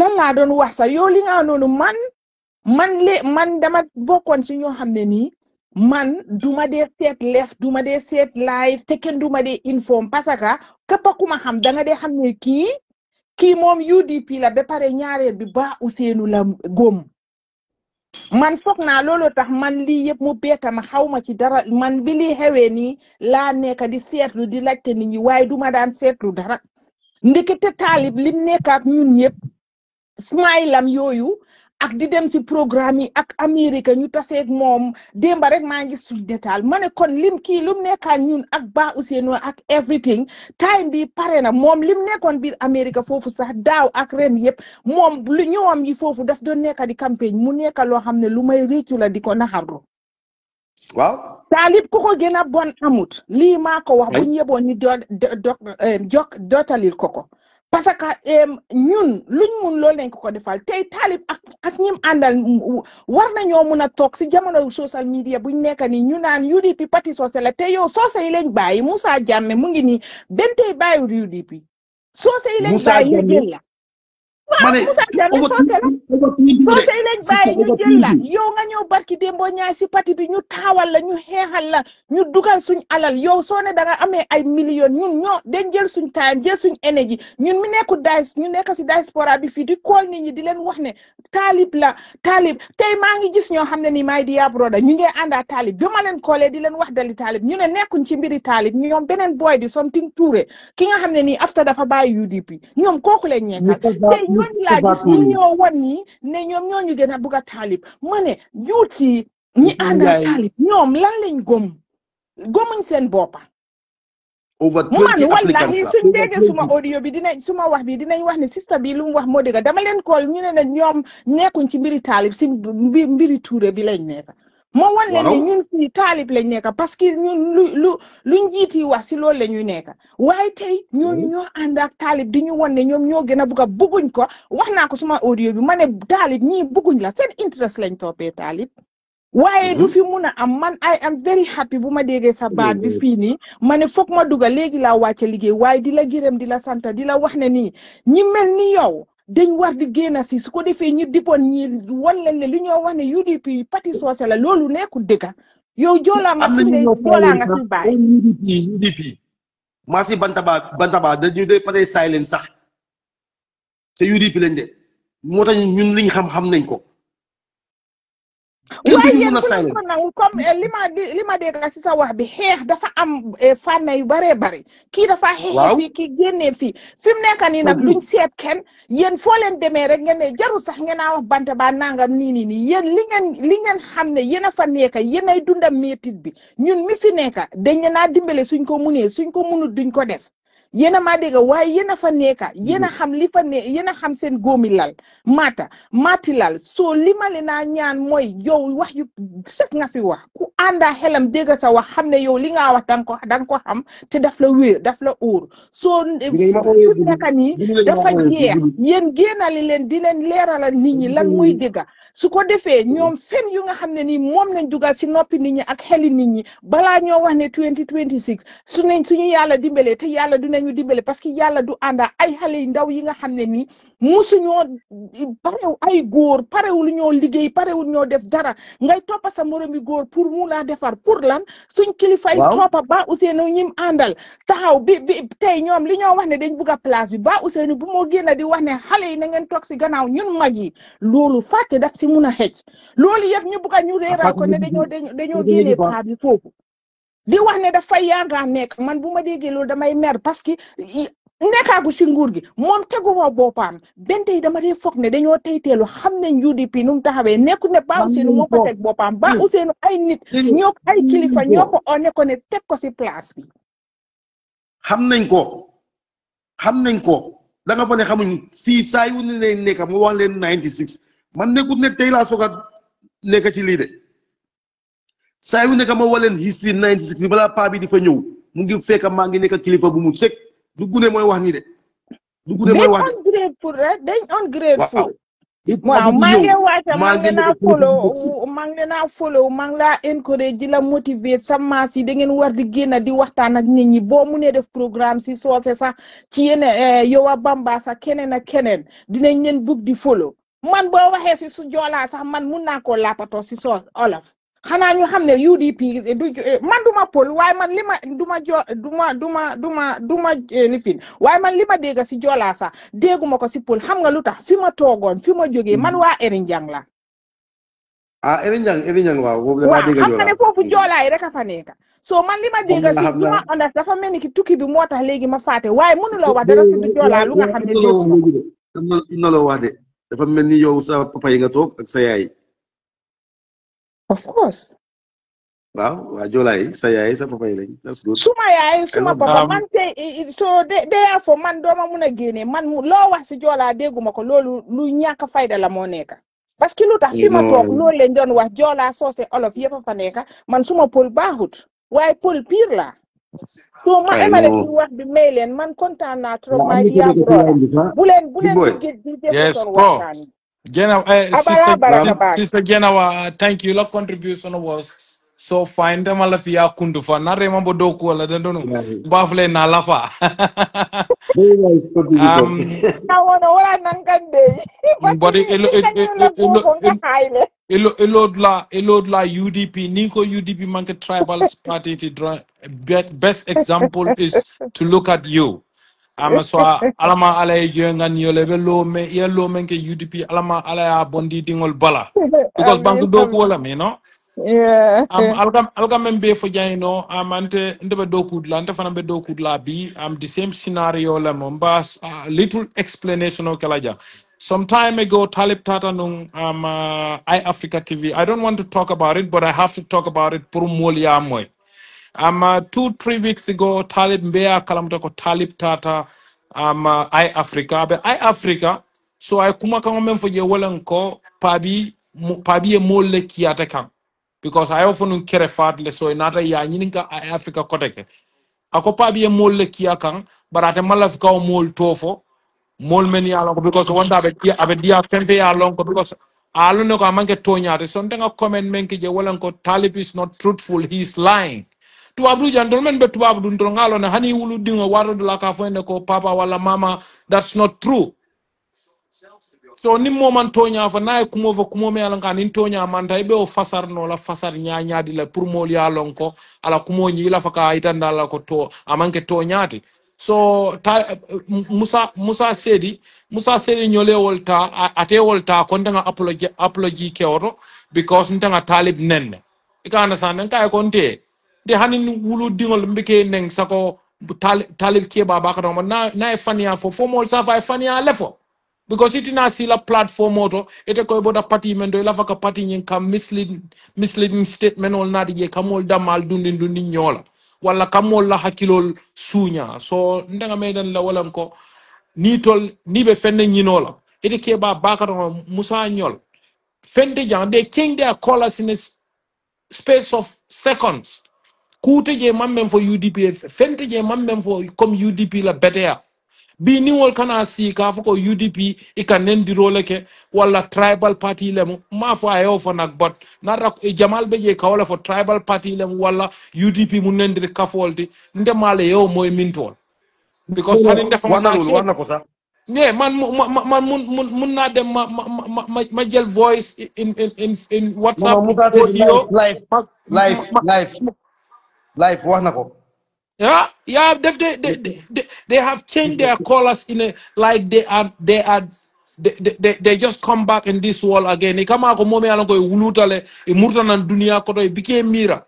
Camera ko itol ka diamu ila platform ol de ka diam mol men wala hakilo manke ko itol anun tol te silala ka fem fonte ma modo lo barnde o kay mom te silala ni nga tonya baliaje me alon ka manke tonya tinta fola because nara koy tolbe dogo la Talib no ma Talib aman kodi soda simol sanno asimo be sanno men Talib be UDP kono la be UDP kono fende je UDP kol man men kay but Talib nata la si ala faka UDP jamva ala faka UDP tinya anunga fay je fana ala on platform to today in this afternoon today ngay tandala ko nga baro kela nyame mbe Talib kela la wala nya kelo in a sense that I don't mean physically but kaje ko psychologically aning political la Kenya kaje ko nge kele fombe menyino la nga soto because Talib ndenga itanda ate Musa fangala ko baro e menke UDP la barol fanta fisata dina Talib was not a president amanke president aka kuma fulo fo molla kafo kono tuma molla kafo undermine ka for the past 3 years Yankuba Dabo and Atata Siafo, even though people don't agree for in a positional mentor in a platform auto wato menna, but at least he's vindicated. Kaja ko inabe kumaka men foka yes with emotions, but I meant for them tonyati. UDP patio amanke manika patid. Just like my brother here, I admire you. Your contribution was so good. Kaje ko ite manke manika dindi. Bodi na rasile ite menso to UDP ye londo menso to UDP dol men yalan ko mu manika dingot mo soto ye and then that respect have to be with you. Anu itol kana si ka foko UDP manika kafoldi wala UDP mu tribal kafoldi ndela fa maiten la mola wala ko UDP dingo be daoda kaje ko nyim patio atambida kujamal UDP patio tambida lot of obstacles lala kabri ya yametilo na mol fat ye mol baye ye dinu Brother, yeah. listen to 𝒂𝒊𝒏. Just a minute. Okay. Listen to 𝒂𝒊𝒏 with the double tongue. Okay. Kila kepele ba on defa ko onde ndekmo e ko yudi pin ko yenne yembane sai ko kan na tribe le fa woni sika ko mo mi fo jam ni ya lon ko tan woro ka itan ko yudi pin ko kan baane e kan fama ne bar ni ko mo li hani mo kidin e audio kilim bondi e balni fallen da mo nda bonde Jamoy.